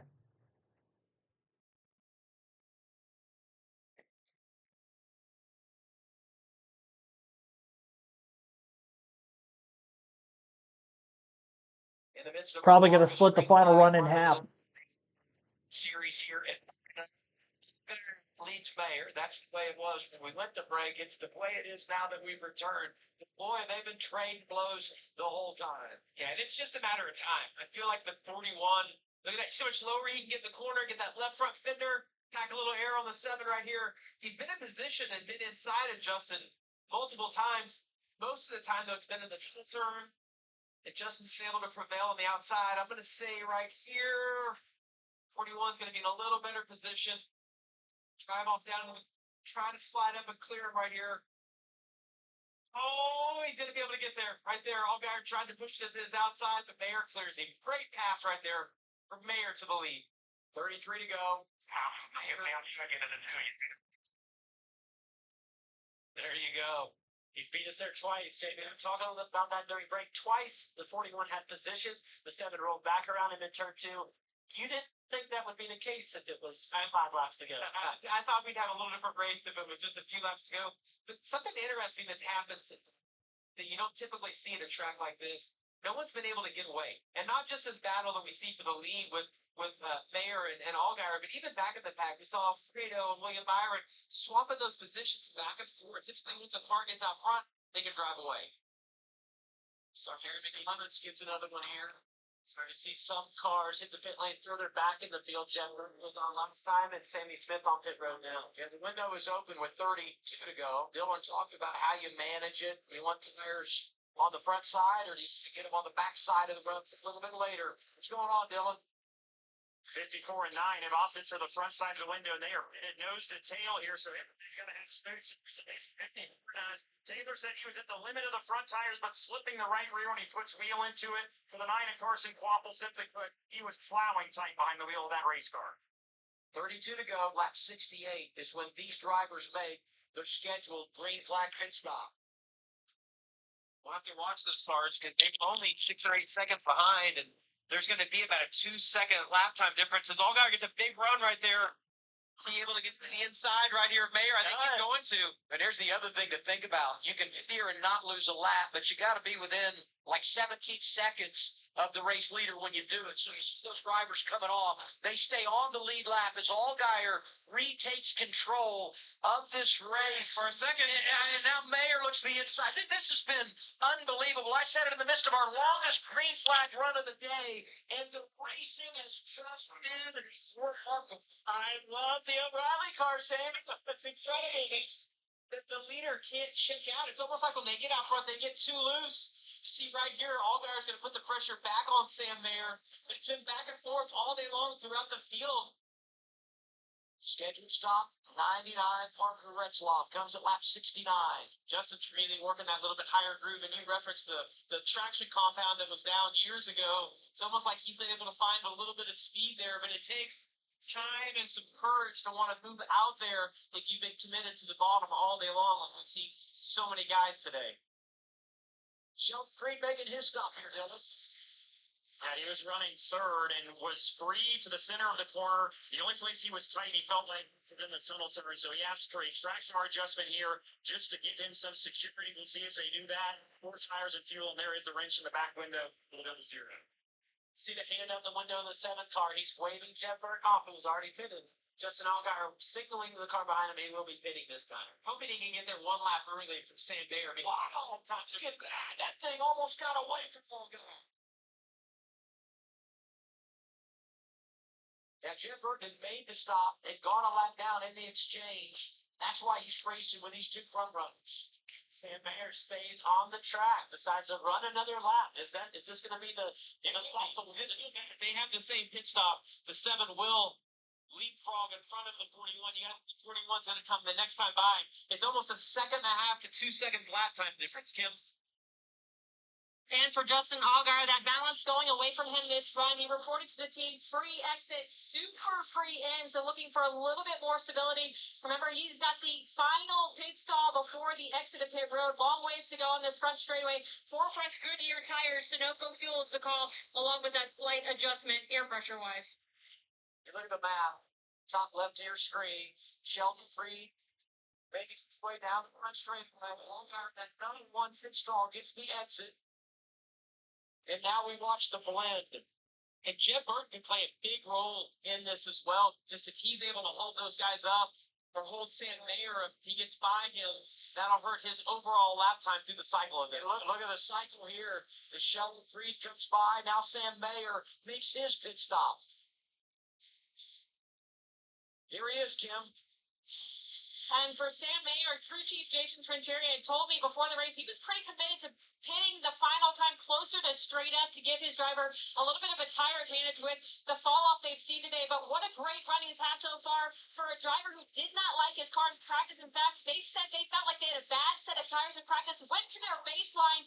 Right now, just a little tight to fire off. 4 fresh Goodyear tires, Sunoco fuel. You can see Anthony Alfredo there on the right side of your screen, just a little tight, but he did say shifting helps. See Justin Allgaier coming off turn 3. You got Sheldon Freed right there in front of him. There's Mayer trying to blend. There's number 0 of Freed into turn 1. Freed just ran the fastest lap of the race, too. Make a pit stop. And he is the best of those drivers that have come on. And if you look back behind him, you see Mayer and Allgaier nose to tail. That would be for second and third on track once everything settles, as long as the caution doesn't here. And that one lap hitting here has leapfrogged the 41 to be just a little bit farther ahead of him. He was already just Allgaier was not able to leapfrog right the 41. Very surprising. And it's so hard to say what it was. It wasn't getting on the pit road.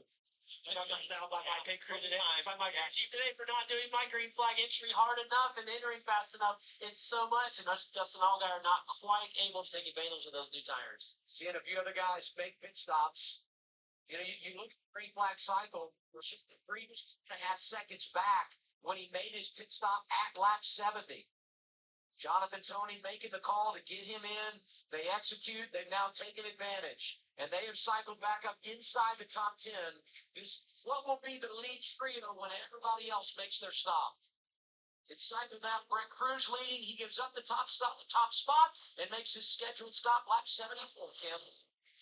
And Adam, on this run, struggled at the beginning of the run, but then came on the radio right before they pitted and says got really good these last couple of laps after lapping speed at the front end of this run. So just that car needs 3 flag laps to build to where the driver needs it. Brent taking 4 fresh Goodyear tires, Sunoco fuel, minimal adjustments. Look at Sheldon Freed, where he is in the running order. Got a nice advantage over those guys behind him that would be racing him for position. And I just think about what they were able to do earlier this year. It was like, when is this guy going to finally get to victory lane? Executed big time late, gets the checkered flag at Atlanta. He's in a really good position when you think about the chip standings. He's had a career year, and now trying to finish things off here at Pocono. He'll be the leader maybe once things cycle through, because Mayer is not right behind him now. Mayer was almost a second a lap faster. I think Creed must have had some lap traffic or had a moment on that last lap, because really slow lap time the last time by. Well, look at the difference in the closing rate right here as they come off turn 3. When you think about Allgaier, might be sitting in the catbird seat, because you have to feel like Mayer and Creed are going to race each other fairly friendly, maybe because they're teammates. Does that open the door for Allgaier to pull up and make a run at him? Pretend that last time by that Mayer was quicker than Creed. Can't imagine this is going to be much of a fight. You see right there, Creed, the back of that car moves around. That 41 looks solid in the racetrack. He's going to have really good momentum right here off of turn 1 heading down into the tunnel turn. They're racing for 6th right now. It will be for the race lead when the top 5 make their pit stops. If you watch that 41 just a little bit lower, look at the momentum. He's not over overdriving the entry. He's going to have some momentum here. Let's see what he decides to do as they get down to turn 3. Doesn't overdrive it again. Watch him get to the throttle right here, though. Carries the momentum in the middle of the back of the 0-0, moving around. Creed is struggling right now. Well, that's big for Mayer because there was never any side-by-side, right? Drove right through and didn't open the door for Allgaier, who's now looking outside for what will be second crossover move to turn 1. I thought Allgaier was going to have the momentum that he needed right there. He is going to be able to get by him right here on the inside. If we side from the side off the corner, this is exactly what Sam Mayer wants to see. With 4 cars still left on the track, left to pit, he wants to see these 2 racing behind him. Absolutely. Creed's going to put a fight up right here. I just don't know that his car is capable of that for long. Hasn't quite had the speed these 2 have had all day long, and on just a little bit older tires. Great execution by Creed and that team, but unfortunately can't sustain it. Sam Mayer will take over the race lead with the top 4 pit. He's 5th right now with 24 to go. 23 laps left as they cross the start-finish line now. Ryan Sieg still has to go to pit lane. The top 3 actually have not been to pit road yet in this final stage. So Ryan Sieg leads Harrison Burton 2nd, Ryan Ellis in 3rd. And then of the drivers who have pitted, Sam Mayer would be in 4th, will be 1st as soon as everything cycles through. Justin Allgaier in 5th, Sheldon Creed 6th, 7th for Taylor Gray, Sammy Smith 8th, William Byron 9th, Connor Zilic rounds out the top 10, Anthony Alfredo in 11th, 12th for Cole Custer, Brent Cruz 13th, Jeremy Clements 14th, and Brandon Jones 15th. 16th is Carson Quapple, 17th Raja Caruth, Dexter Bean 18th, Parker Retzlaff 19th, Austin Hill 20th, Jeb Burton 21st, Patrick Emmerling 22nd, Dean Thompson in 23rd, Blaine Perkins 24th, Brendan Poole 25th, Carson Ware in 26th, William Sawalich 27th, 28th is Nick Sanchez, Josh Bilicki 29th, Patrick Starpoli in 30th, LeVar Scott 31st, first car off the lead lap, Kyle Sieg 32nd out of the race, and everybody from 32nd through 38th is done for the day. So again, 32nd Kyle Sieg, Leland Honeyman 33rd, Natalie Decker 34th, Nathan Bird 35th, Joey Gase 36th, Jesse Love 37th, and Corey Day round out the 38-car field. 21 laps to go this time by. We're just past halfway through the final stage, and after the amount of cautions we saw in the first 2 stages, 7 in the first 50 laps, we have not had any in nearly the first 32 laps of green flag racing so far in the final stage. And we will take a quick break, our final one on the stream. You're listening live on KRC as we'll take you to the finish.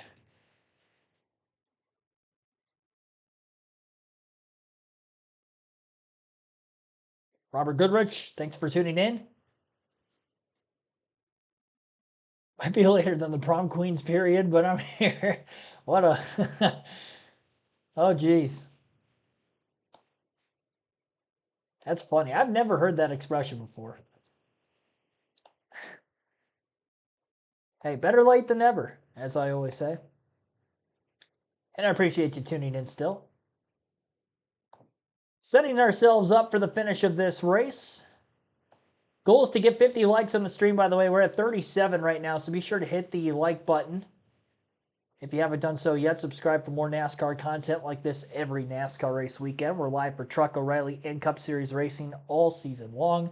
Cup Series live commentary stream will begin tomorrow at 12:30 p.m. Eastern, early afternoon, with the start times of the NASCAR Cup race getting bumped up 2 hours due to potential rain/storms tomorrow afternoon, late evening. So NASCAR going to do what they can to try to get the race in. They've moved that start time up, so we should get it started before the rain comes as estimated. Hopefully we can get all of it in, but we'll have to wait and see. 20 laps to go at Pocono for the NASCAR O'Reilly Auto Parts Series.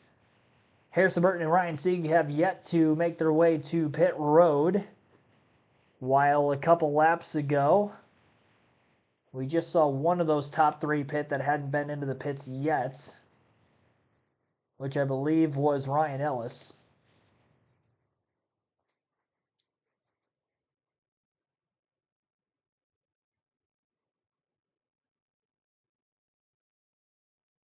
Harrison Burton was scored as the leader that last time by at the line. Ryan Sieg involved in an incident earlier in the day as well.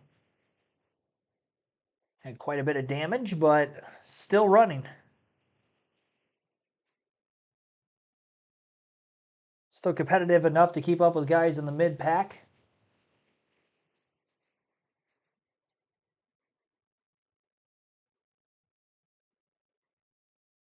Sam Mayer just made a pass on Ryan Sieg for second on the racetrack as Sieg still remains out on the race course.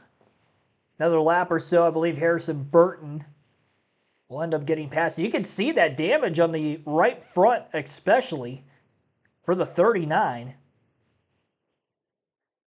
I mean, that does not look like it would be anywhere near as quick as it is. And he's on older tires right now, too, so keeping up enough. Mayer within a couple car lengths of the race leader, Harrison Burton. Justin Allgaier in the 7 has just made his way to third as he gets by Ryan Sieg through turn 3. And on the front stretch, headed to the start-finish line, Mayer's got a big run on Harrison Burton. Pulling out a line into the first turn, we've got a spinner off turn 3. The 38 car has pounded the inside wall amidst the slide, and that's the second incident for Patrick Emmerling today. And it will be our first caution of stage 3. 8th of the race. With about 18 laps to go. Radio communication between the crew chief and the get a replay and get a look at this right here.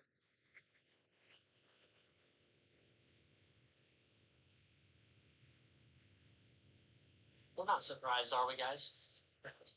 After the day we've had, Well, yeah. the most cautious, let's just keep adding to it. You know, here's what's interesting. We talk about the caution, and they do benefit greatly because now you don't have to pit under green, right? The problem for them, no one has any tires left. So the play for most is to stay out, and there's so many on the lead lap.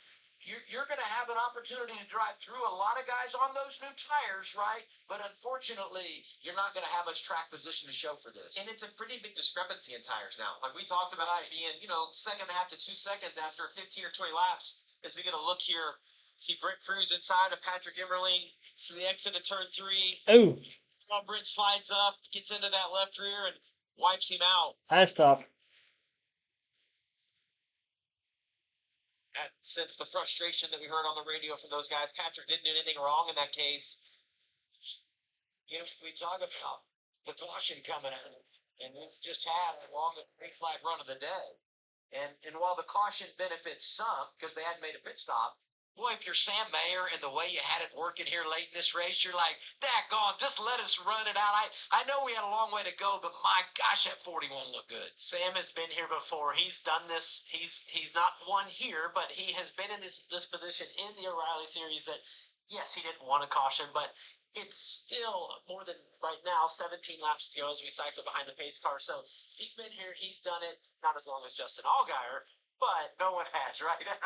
Jeremy Clements. Let's get some 7 radio. Here's Allgaier and crew. Drake, but you have a little bit what you're throwing in on the you get collegiate like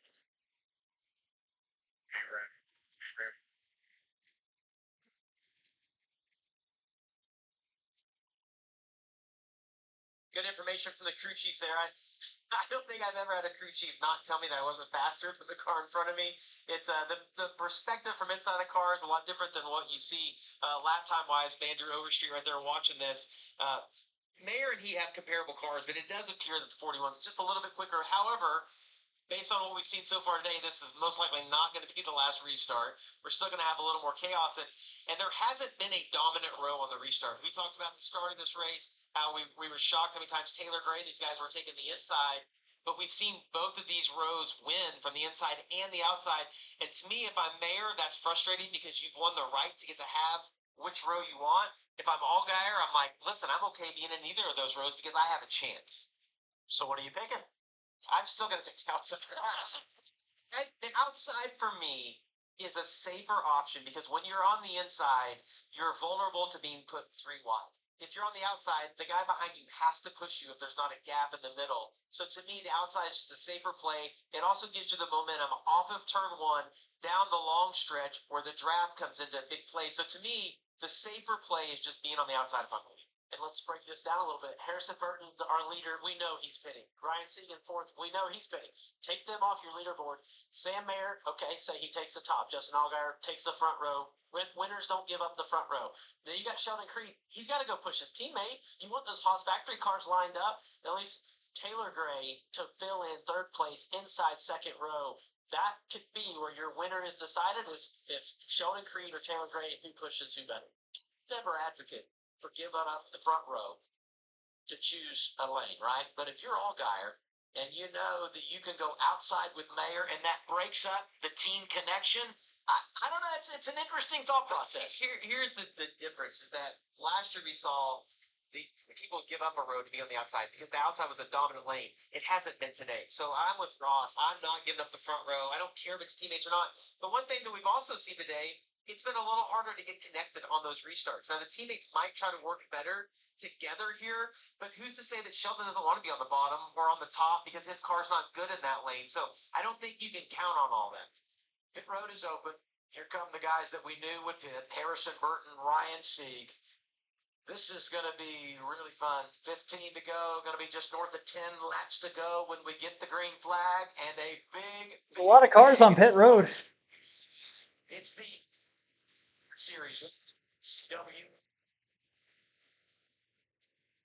Sieg's got some damage, and even though he looked better than I thought, I'm not going to trust him on this restart to get a whole lot on fresher tires. I'm surprised at how many cars actually did pit on the back half of the lead lap. It is going to bail both the 39 and 24 out just a bit.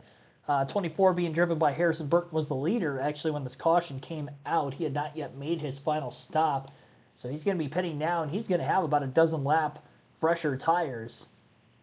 And we've seen about a second to a second and a half of fall off over that kind of period of time. So he's going to be pretty quick. I'm just curious to see where he restarts. And I thought he was going to be towards the back of the lead lap, well outside the top 20. I don't think that's going to be the case anymore with how many coming onto pit road and maybe taking scuffs in the back half of the field. A lot of drivers did not have another set of stick of tires left, using them all up with those early cautions and a plethora of them. But by the time we get to this next restart, we will see what's going to transpire. 17 lead changes today, most of those during green flag pit stops in this final stage. 8 cautions now, just over 2 hours of race length, 31 laps of cautions, actually more than that. Again, there was a caution for Natalie Decker having an engine failure that for some reason didn't get calculated into the caution lap totals, so probably looking at closer to about 35 or 36 green flag laps today out of 86 completed. So a little bit over 50% of the laps have now been green because a huge chunk to start stage 3. Longest green flag run of the first 2 stages combined was only 6 laps. But we restarted at lap 57, and we got all the way to about lap 83 before we saw the 8th caution of the day. I believe Sheldon Creed set the fastest lap of the race at lap 72 with a lap time of a 55.634, only to be bested on laps 73 and 74 by Mayer and Allgaier. So those first couple laps after coming out of the pit lane on those fresh tires allowed for some of the fastest laps of the race to be held by our front runners. Allgaier holds the fastest lap of the race overall then at lap 73 with a 55.342. Remember, it is a bonus point to get that fastest lap of the race. Next week in San Diego, interesting layout with the track. Yeah, 3.4 mile street course. It'll be the longest course on the NASCAR circuit across the top 3 series next weekend, as we will see the Truck, O'Reilly, and Cup series all in one weekend. Jimmy Johnson's supposed to run the truck race. I saw Justin Marks was actually slated to run one of the Spired trucks. He'll be in the 77 next weekend. Be interesting to see Jimmy Johnson make just his 2nd truck start all time.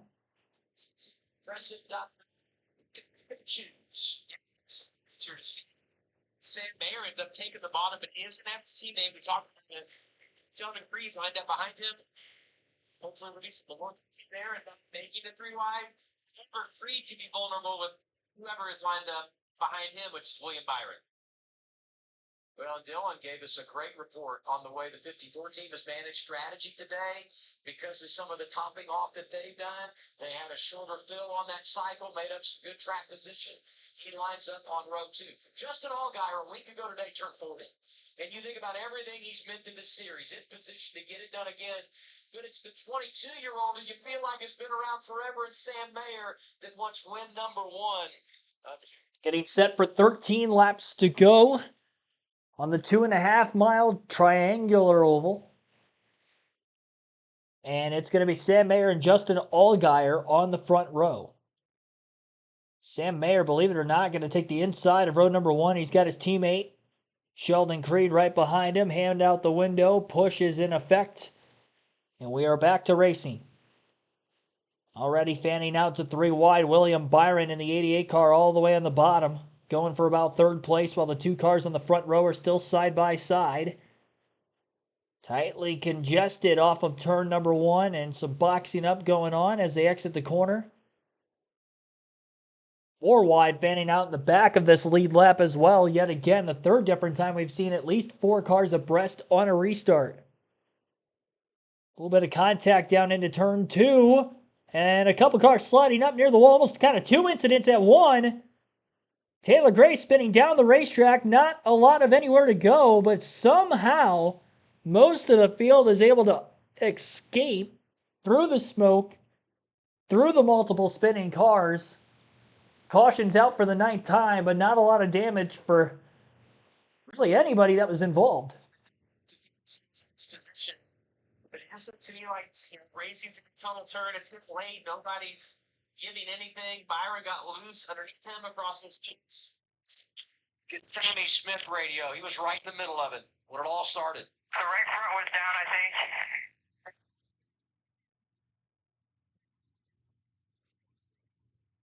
It looks up right there. I don't know if there's something else, or maybe it's the left front tire, but doesn't look down. That I didn't see what Sammy was involved in right there. I saw the 88 car, but I didn't feel like that was any issue to do with him. It's amazing how we're watching the same thing on the same screen, and I was watching the 8 of Sammy Smith, and I agree with him. It looked like it went straight entering the corner. That's the first car I saw break right and take one of the Viking cars to the wall with him, and then Sammy spun out. Like you said, though, the 8's tires were up, contrary to the 54 here, not aired up. Well, and I think about Taylor Gray and all the movement they've experienced today. He came in on the chase bubble. And unfortunately for them, after the spin out, so many guys on the lead lap, they lose a ton of positions.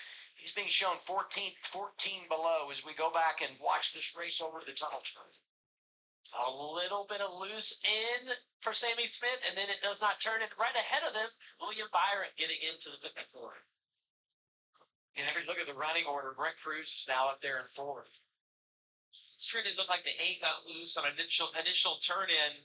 It's harder to see from this perspective. He's got no downforce on the 8. The 88 gets loose, and then the 19 goes in and maybe gives a little bit of help, which pushed him up. I mean, William was able to save it, but poor Taylor Gray was just a victim and got used up on the outside right there. Just wrong place at the right time. It looks to me like William tried to slow up, was already loose, and then a little contact from Brent Cruz right there. You see those hands working inside the 88 big time. Rajah Caruth turning right to go through the smoke with the right front tire locked up. So for Mark Setzer and that 32 team up to the side, a lot of cars back here locking up the front tires. And like we heard with Jesse Love at the start of the race, you can get front lock easy. You can also get rear wheel hop where you can't slow down as the rear axle starts to hop and bounce. I can't believe the 88 of William Byron and Connor Zillage were able to make it through on both sides of Taylor Gray's car spinning. Right with Cole Custer. He's seen all the action today. He has been right in the middle of all of it. He got all the cars. I think he's 5th. I thought he didn't have a right front fender earlier. He's been shifting in 3rd all day long. It's really cool to watch what he's doing, driving that 0 car for SS Greenlight Racing. Full support from the Haas factory team. But I'll tell you what, he got them their only win ever in California a handful of years ago, and doing it again this afternoon. One thing to pay attention to, we'll get another look at it here. As those guys all decide to go to the bottom, watch how rough the inside of this racetrack is. It's not as bad over here as it is off of turn 1, but watch these cars start jumping through all this. Wow. That's what all the roads feel like in this area. So wavy. There's so much character to this racetrack. You know, you mentioned Raja Caruth, and sometimes in this situation, the scoring monitor can lie to you because someone's up there and they have damage and you don't realize it. And eventually, maybe they have to come down pit road or they fade because they've got some flat spots on their tires, whatever the case may be.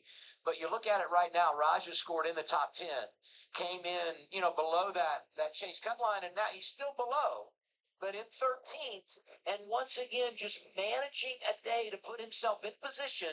When you get in that 88, you can really take full advantage. I just love what we see out of him week in and week out. And we've got the bubble in there now. Look at Cruz +7.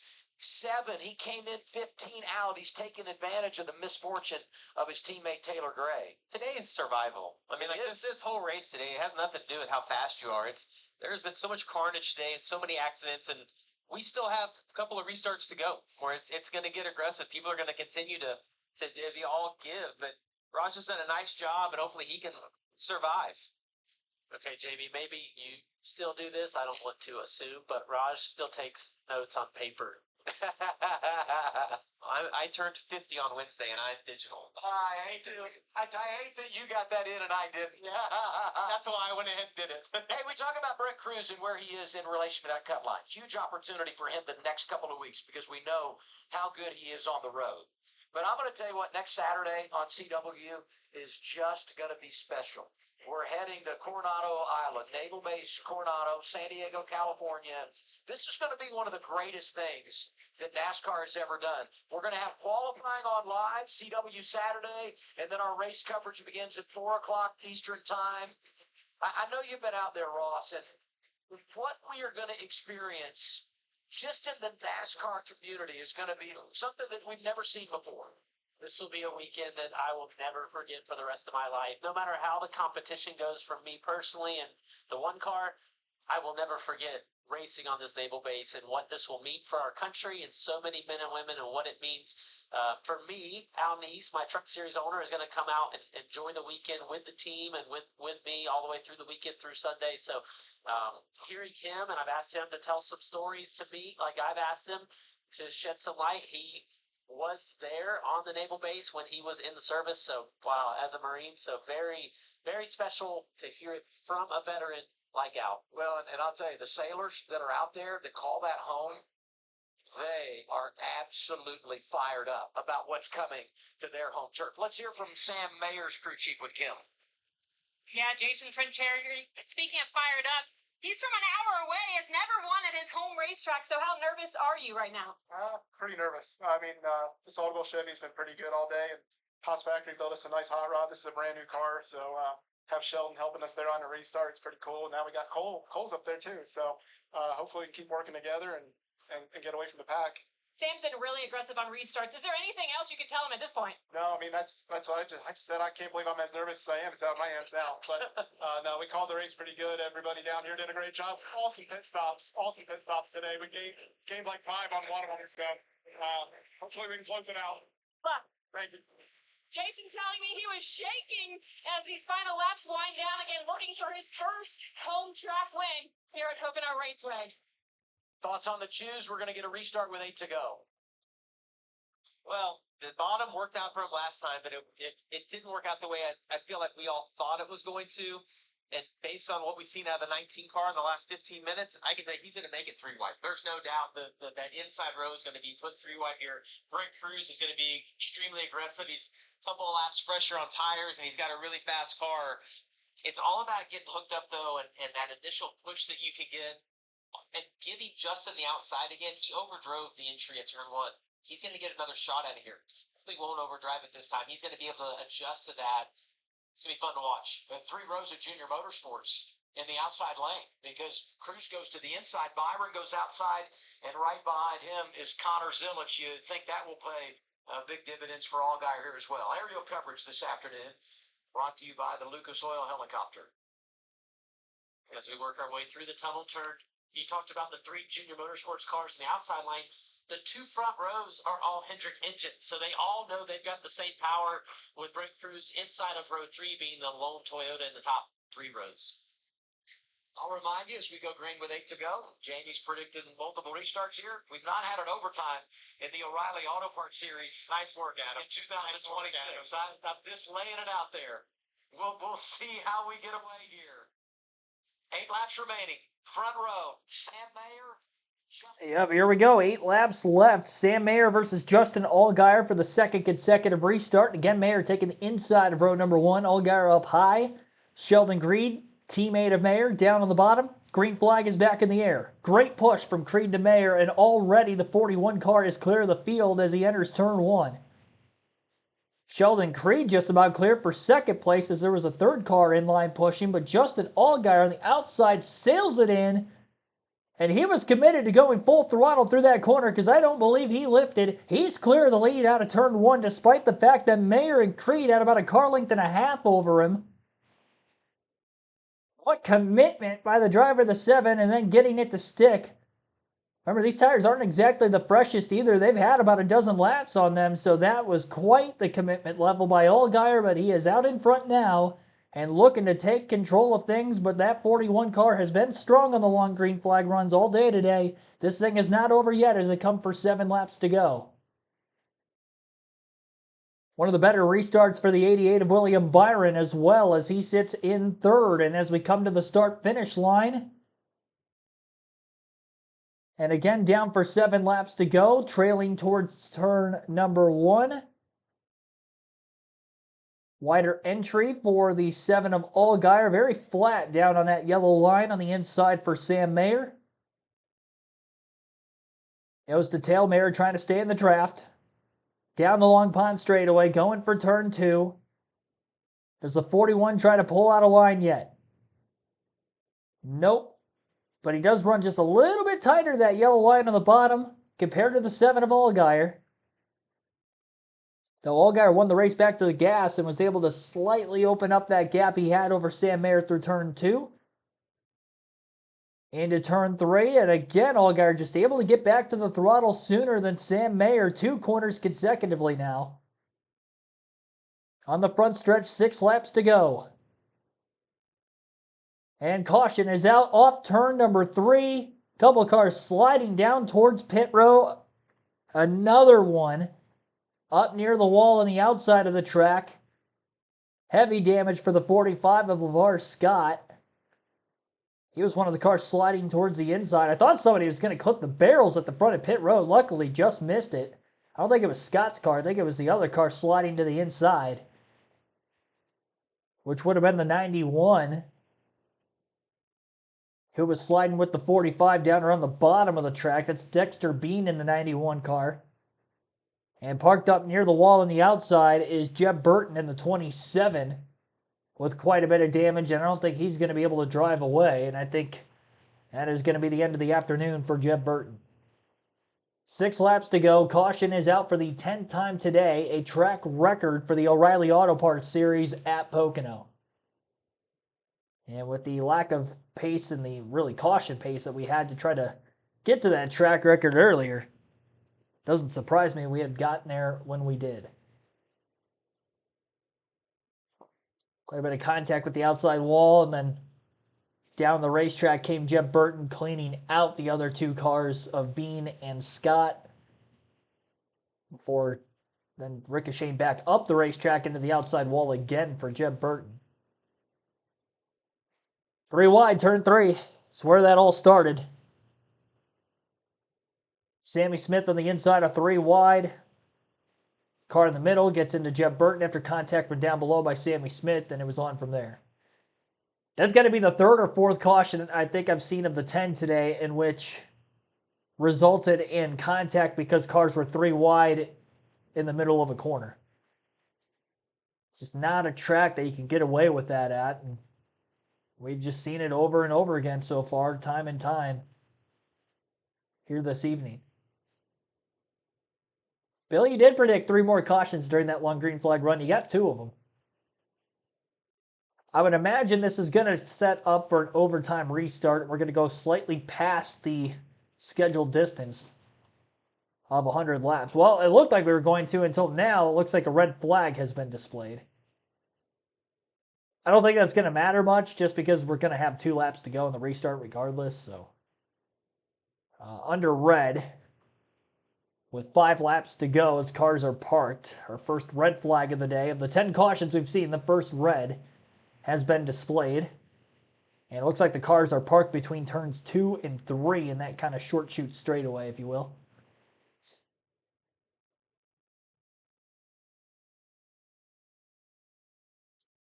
So cleanup continues over towards the pit entrance and turn 3 areas of the racetrack.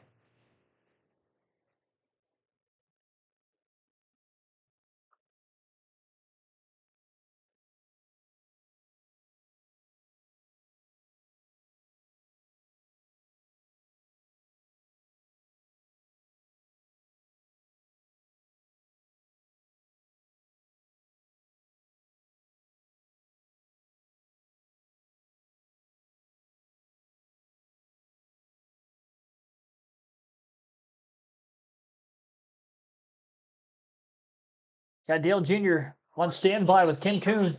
Specifically late in the race. His restarts, he's really good on those. See that last restart where he just goes around the top like that. It's just impressive. You know, when you get old as he is, you start to take less risks. But he's still got he's got a lot of passion and a lot of, that's why they call him the Gator. But Sam's had a great car. Sam's probably the better car. And you know, we've worked with Sam in the past, and to be good to see him have success here today. So some mixed emotions up there, but love what I'm seeing out of Justin. And Byron's had a pretty good race. I don't know exactly what he's fighting to get better, but Wobble's been aggressive on restarts. We've grabbed a few spots here with him late in this race, and we'll see if we can do some more. Zilich has had a eventful one, but I'm the spoilers like way higher than everybody else's. But anyhow, it's been pretty interesting. Well, you were crew chief of record last year at this race when Zilich won it. Do you wish you were calling the shots on the box again? It's nerve-wracking. I had some help that day. You know, Latar was up there, and you know, good strategy kind of fell in our lap. But we had a great driver with Zilich. But this is fun. Justin's, you know, Justin might be able to get it done. These restarts are crazy at the end. You get the right, you know, depends on who gets the right push, who connects, who commits to each other. Somebody might get put 3 wide, and Sam will send it. So we know that. So we don't know how turn 1's going to go if we'll come out on top. And finally, I know Isla and Nicole, you want to get them back to victory lane. Did they learn anything in victory lane last year that they maybe will do differently this year to celebrate? Nicole did not like victory lane last year for some reason. She was really in a bad mood. So hopefully this time around she might appreciate it more. But they're going to go to Sonoma as well. So we got another shot there if we don't get it today. All right, good luck. Thank you. That is Dale Jr., team owner of the current leader here at Pocono Raceway. Who's a better spokesperson for the O'Reilly Auto Parts Series, Justin Allgaier or Dale Jr.? I mean, he's giving love to everybody inside the top 10. Let's go back. He referenced the importance of this restart. We know this is where it could all be decided. Let's go back and look at that last restart, and you guys analyze how this all shook out. Well, if you watch that inside row, the timing and the momentum that the 41, the 00, the 19 had, it was perfect right here. Great job getting pushed down. The 88's on the 7th, but they've already got those guys cleared. I thought Allgaier was posed right there. Dude, he sailed it off in there on the outside. And I think a little bit of that, Ross, was Justin overdriving that corner, trying to make up the difference. And Sam thinking maybe he had a little bit of a buffer right there and didn't have to overdrive it. Don't expect Sam to make that mistake twice. He's been here long enough. I know he's had 22, which is hard for me to imagine. As from my point of view, I thought he was older, but he seems like he's been here working at his craft for so long. But yes, he will learn and adapt. And with 2 Hendrick engines, 2 Chevys, they're going to have a. Selfishly, I was glad when Justin got the lead because I do think the 41 is stronger, and I wanted to watch it play out with Sam trying to pass it back. You know, it's been some kind of day at Pocono, and it all began this morning with practice and continued in qualifying, and it's not let up in the race. To caution in the afternoon leads to a red flag. This incident coming off of turn 3. Some heavy hits. More from Pocono after this on Cito. So again, with the red flag with 5 laps to go here at Pocono Raceway, under the red flag period, we'll go through the full field running order. Justin Allgaier again is the race leader. Sam Mayer in second. William Byron third. Sheldon Creed in 4th, and rounding out the top 5 in 5th is Brett Cruz back up in contention again. Anthony Alfredo with a good day in 6th, Carson Kvapil 7th, Raja Caruth in 8th, Brandon Jones 9th, Connor Zilich in 10th. Cole Custer 11th, 12th is Austin Hill, Harrison Burton 13th, Dean Thompson 14th, and Brennan Poole 15th. 16th is Jeremy Clements with Nick Sanchez 17th, Sammy Smith at 18th, Taylor Gray 19th, Parker Retzlaff 20th, Blaine Perkins 21st, Ryan Ellis 22nd, William Sawalch 23rd, 24th for Josh Balicki, Ryan Sieg 25th, Patrick Starpoli 26th, Carson Ware 27th, Jeb Burt 28th, 29th LeVar Scott, and 30th Dexter Bean. Patrick Emmerling in 31st, Kyle Sieg 32nd, Leland Honeyman 33rd, Natalie Decker 34th, Nathan Bird 35th, Joey Gase 36th, Jesse Love 37th, Corey Day 38th, rounds out our 38-car field. And a lot of DNFs with a lot of cautions. 10 yellows, our first red flag, 18 lead changes, 36 laps under caution, probably over 40 to 41 right now with the scoreboard mishap that we had. And with the race paused at 2 hours, 23 minutes, and 28 seconds from the drop of the green flag initially, that red flag time not calculated in the actual race results. So that is where we sit in a late race situation where another restart's ongoing. We've seen a lot of yellows off of cautions and off of restarts today. And knowing we're going to get another late one. Not sure what that's going to say for everybody else. But we shall wait and see.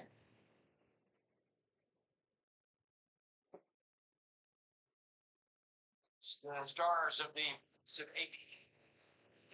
in Miami watches the some long AVP from Miami comes your way next on CW. Closed captioning for today's race brought to you by Cerakote. The top detailers in the world trust Cerakote, shouldn't you? Let's get down to Carla. Thanks, Adam. Here chatting with Jonathan Toney, the crew chief for Sheldon Creed right now. Obviously, both Haas factory cars doing well in the top 4. What do you need to see on your from your driver on this last restart as we get going? Well, Sheldon, he's a professional. He's been here and done this before, so I know he'll get up on the wheel and do what he can to put us in a position to win it. And if not, hopefully we can push our teammate, get him out front. But it's been a good day for Haas factory team and for this 00 and 41 guys. Just been everybody works hard back to shop, brings good hot rods. Makes it look pretty easy for us when they build good fast race cars like this. Now, I said it was going to be the last restart. Do you think it is? I'm going to say I wouldn't bet against it. This is not going to be the last restart. This place gets crazy for sure. Big old wide racetrack. You think we could run around here and not hit each other, but they figure out a way to, everybody's battling hard and wants to win the race, and sometimes they just run into each other. So, I don't know. We'll see. I about bet we'll do this again. Thanks, Adam. Common sense prevails always with Jonathan Toney. Red flag has been lifted. We're back under caution. We'll be coming around to 4 laps to go. So we should be able to get the restart. All right, good to see red flag lifted. Scheduled distance. We'll wait and see if we get another yellow that would produce our first overtime of the year. You notice the sponsor there, V-Light, they do a great job supporting our veterans. Wanted to get a pop in for them and everything that they bring to the table. Support veterans and our nation's military.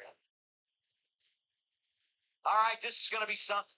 Hey, you go back to the choose and just all the thought processes that go in evaluating the end of this race. Here's Allgaier Radio. All right, Gator, you're pretty good on restart, buddy. Here's your deal. Sure, thanks, buddy. We're going to go give it everything we got right here. Yeah, that last one was nice. Yeah, how Willie B was pushing like a son. It was really good. Interesting to see what they decide to do. We listened to their radios the entire time they were over there, and we didn't really get any discussion of the inside or the outside row. We talked about those first 4 guys and where they were going to choose, and we seen the leader take the inside a lot. But if you're Allgaier and you got the lead from the outside, I think that's hard to give that up. Earlier, we heard Sam Mayer's crew chief Jason say the report he was shaking earlier. I can't imagine what he's going through now through all of this. And I keep seeing Dale Jr.'s watch. I think that's one that registers heart rate. I'd love to know what Dale's heart rate's running right now if he could fire it up. His car's been a little banged up today. but he's got 4 of them inside the top 10. The only one that's not there, Sammy Smith, who was involved in that incident. But Allgaier leading. You got Byron up there. Connor Zilich is 10th, and Carson Wammel in the 7th position prior to the choosing the 9 car. So we circle another lap behind this beautiful Chevy Corvette. Looking down the leaderboard in 12th, Harrison Burton. Remember, he ran long, caught that caution, had to start way back out in the high 20s, almost 30th place with all the cars on the lead lap. Has driven up to 12 on those fresher tires. Still don't think he's in position to go fight for the win, but on the verge of the top 10 for Sam Hunt Racing. Well, and he hasn't had a top 10 finish this year. But you think about this, you get 3 or 4 here on the restart, get another caution, and all of a sudden, those tires maybe do pay off late in the race. And he has won here, went to victory lane in ARCA competition, and I said it earlier that he officiated Jeff's wedding on the off week. So, I mean, this guy's very versatile. You think he was more nervous for the ceremony or for this restart? Well, I talked to him in Nashville in anticipation of him making his debut officiating a wedding, and he seemed pretty loose. So I don't know how nervous he was, but at that time, he felt very comfortable with his role in the ceremony. I'd say a couple beers get you in the right mindset to think of the music, right? The old liquid courage fixes everything, doesn't it, Jamie? So we'll do the juice with 3 to go. We'll get the green flag with 2 to go. So it won't officially be overtime, but really works the same way, right? 2-lap shootout, and once that leader gets back to the white flag, the next flag would end the race. If the caution comes out prior to that, then we would reset and officially go into overtime. But if these 2 guys on the front row are side by side through one or through the tunnel, you know they're both going to go for it. There's going to be no give here at all. It's going to be because whoever can clear most likely will lead that next lap is going to be the winner. So it's going to be all about getting to the front. If we don't get another caution, just can't wait to see what Allgaier decides to do right here outside. Well, a lot of last minute decision. I saw a little weak in that 7 car, decides to go to the top, which I agree with. It's exactly the same restart that we had last time. You see that bottom or the inside row, Mayer, Creed, and Britt Cruz. The difference here, though, is that Allgaier is going to get to dictate when they launch. And the last restart, we talked about the timing of how Mayer and Creed and Britt Cruz, all that timing had a little bit of momentum going down into turn 1. Something I've seen today, though, is that it's almost like whoever gets the better restart doesn't win into turn 1. They win for a little while, you think they're going to clear, and then the side draft starts and the other row prevails. Let's hear what William Byron thinks about this restart. Jim? Yeah, William Byron getting ready for this restart. A little extra incentive, though, for crew chief Marty Lindley. Remember, the 88 won last year, but Dale Jr. was the crew chief of record. Marty Lindley suspended last year, too many lugs missing the previous race. So, again, a little extra incentive, but I want to go back to something he said to me before the race that stood out, that this is going to be a hard race, lots of things to battle, and he felt like experience behind the wheel was going to pay off. So he was looking at both his driver, the 7, the 20 were guys he had pinpointed, and obviously experience coming into play with William missing that last wreck. Battling a little bit lateral, though, on that 88. Well, Byron was 2 feet from being on the record in the tunnel just a little bit ago. So to be in a position to maybe have a shot to win this is huge right now. And just like a crew chief will tell you when you're losing time to leader, that you're faster. Marty Lindley will say, I want experience in the car, and when Raj gets in, and whenever that comes up next, he'll say, yep, I want Raj in the car. Yeah. He's loyal. Chase Elliott going to be in that 88 car in Chicago and Indianapolis. Today it's the 2017 champ William Byron that delivered the title for Junior Motorsports. Teammate in front of him, Allgaier, the control car outside of Mayer, 2 laps to go. The one thing with not overtime with the way the red flag ended up falling, that we're not going past the scheduled distance, at least not yet. And we're headed for a restart where Allgaier and Mayer on the front row again. Allgaier on the outside again, but this time he's a control car. If he does what he did the last time, he should have no problem. Sheldon Creed going to go to the inside 3 wide, though, down into the first turn. He's not going to go with his teammate Sam Mayer. Creed is going for the win. He gets loose after a push from Brent Cruz on the inside, shuffles the 0-0 wide, and now the 41 and 0-0 are set to side-by-side battle amongst themselves for 5th, while Allgaier pulls away at the front of the field. Now all Justin Allgaier wants to do is hope that this thing holds out to the white flag. William Byron up to a race high second place position as he fends off Brent Cruz.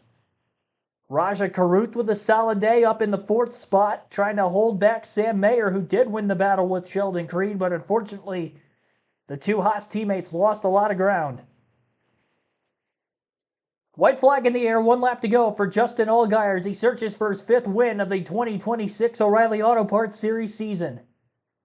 He's got a little less than a half a second advantage over William Byron, who's trying to stay in the draft and keep that close proximity as we narrow ourselves down to the finish.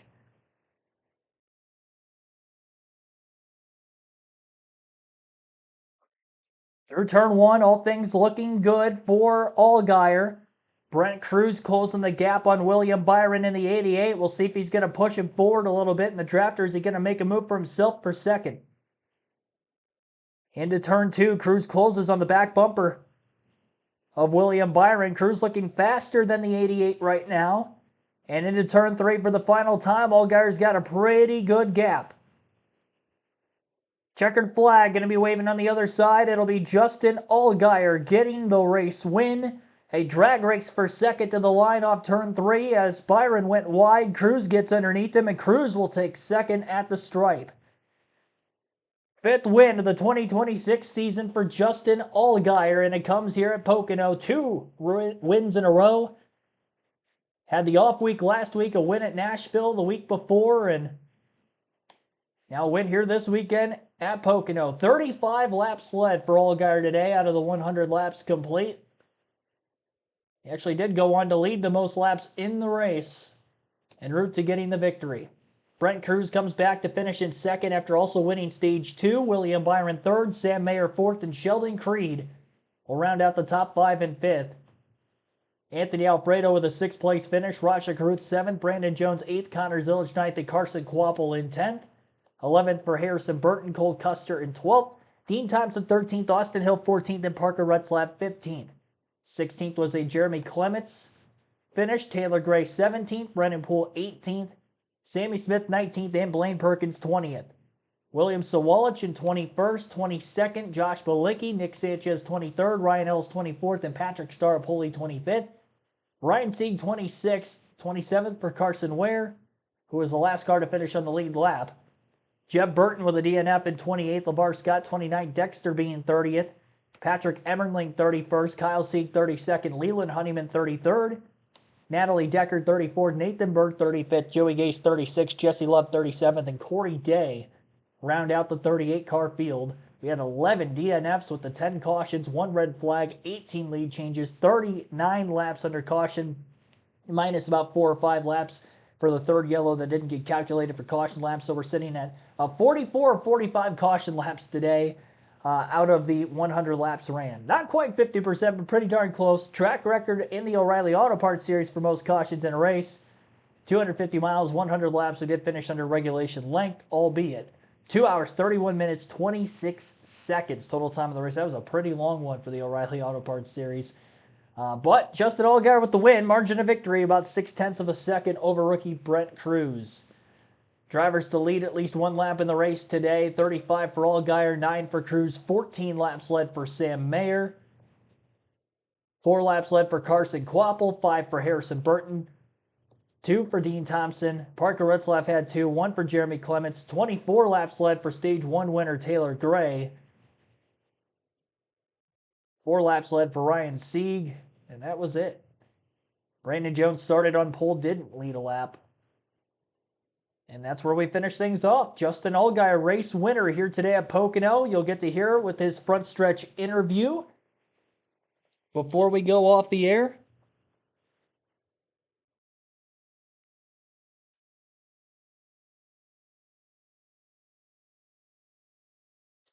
And again, just a reminder, tomorrow's start time has been moved up 2 hours for the NASCAR Cup Series race at Pocono. We'll be live at 12:30 p.m. Eastern for that one instead of 2:30 originally scheduled. So if you missed that community tab update or haven't tuned in enough during the streams today to know that that start time has changed, again, the race has been moved up 2 hours, so an earlier start time for tomorrow's stream as well.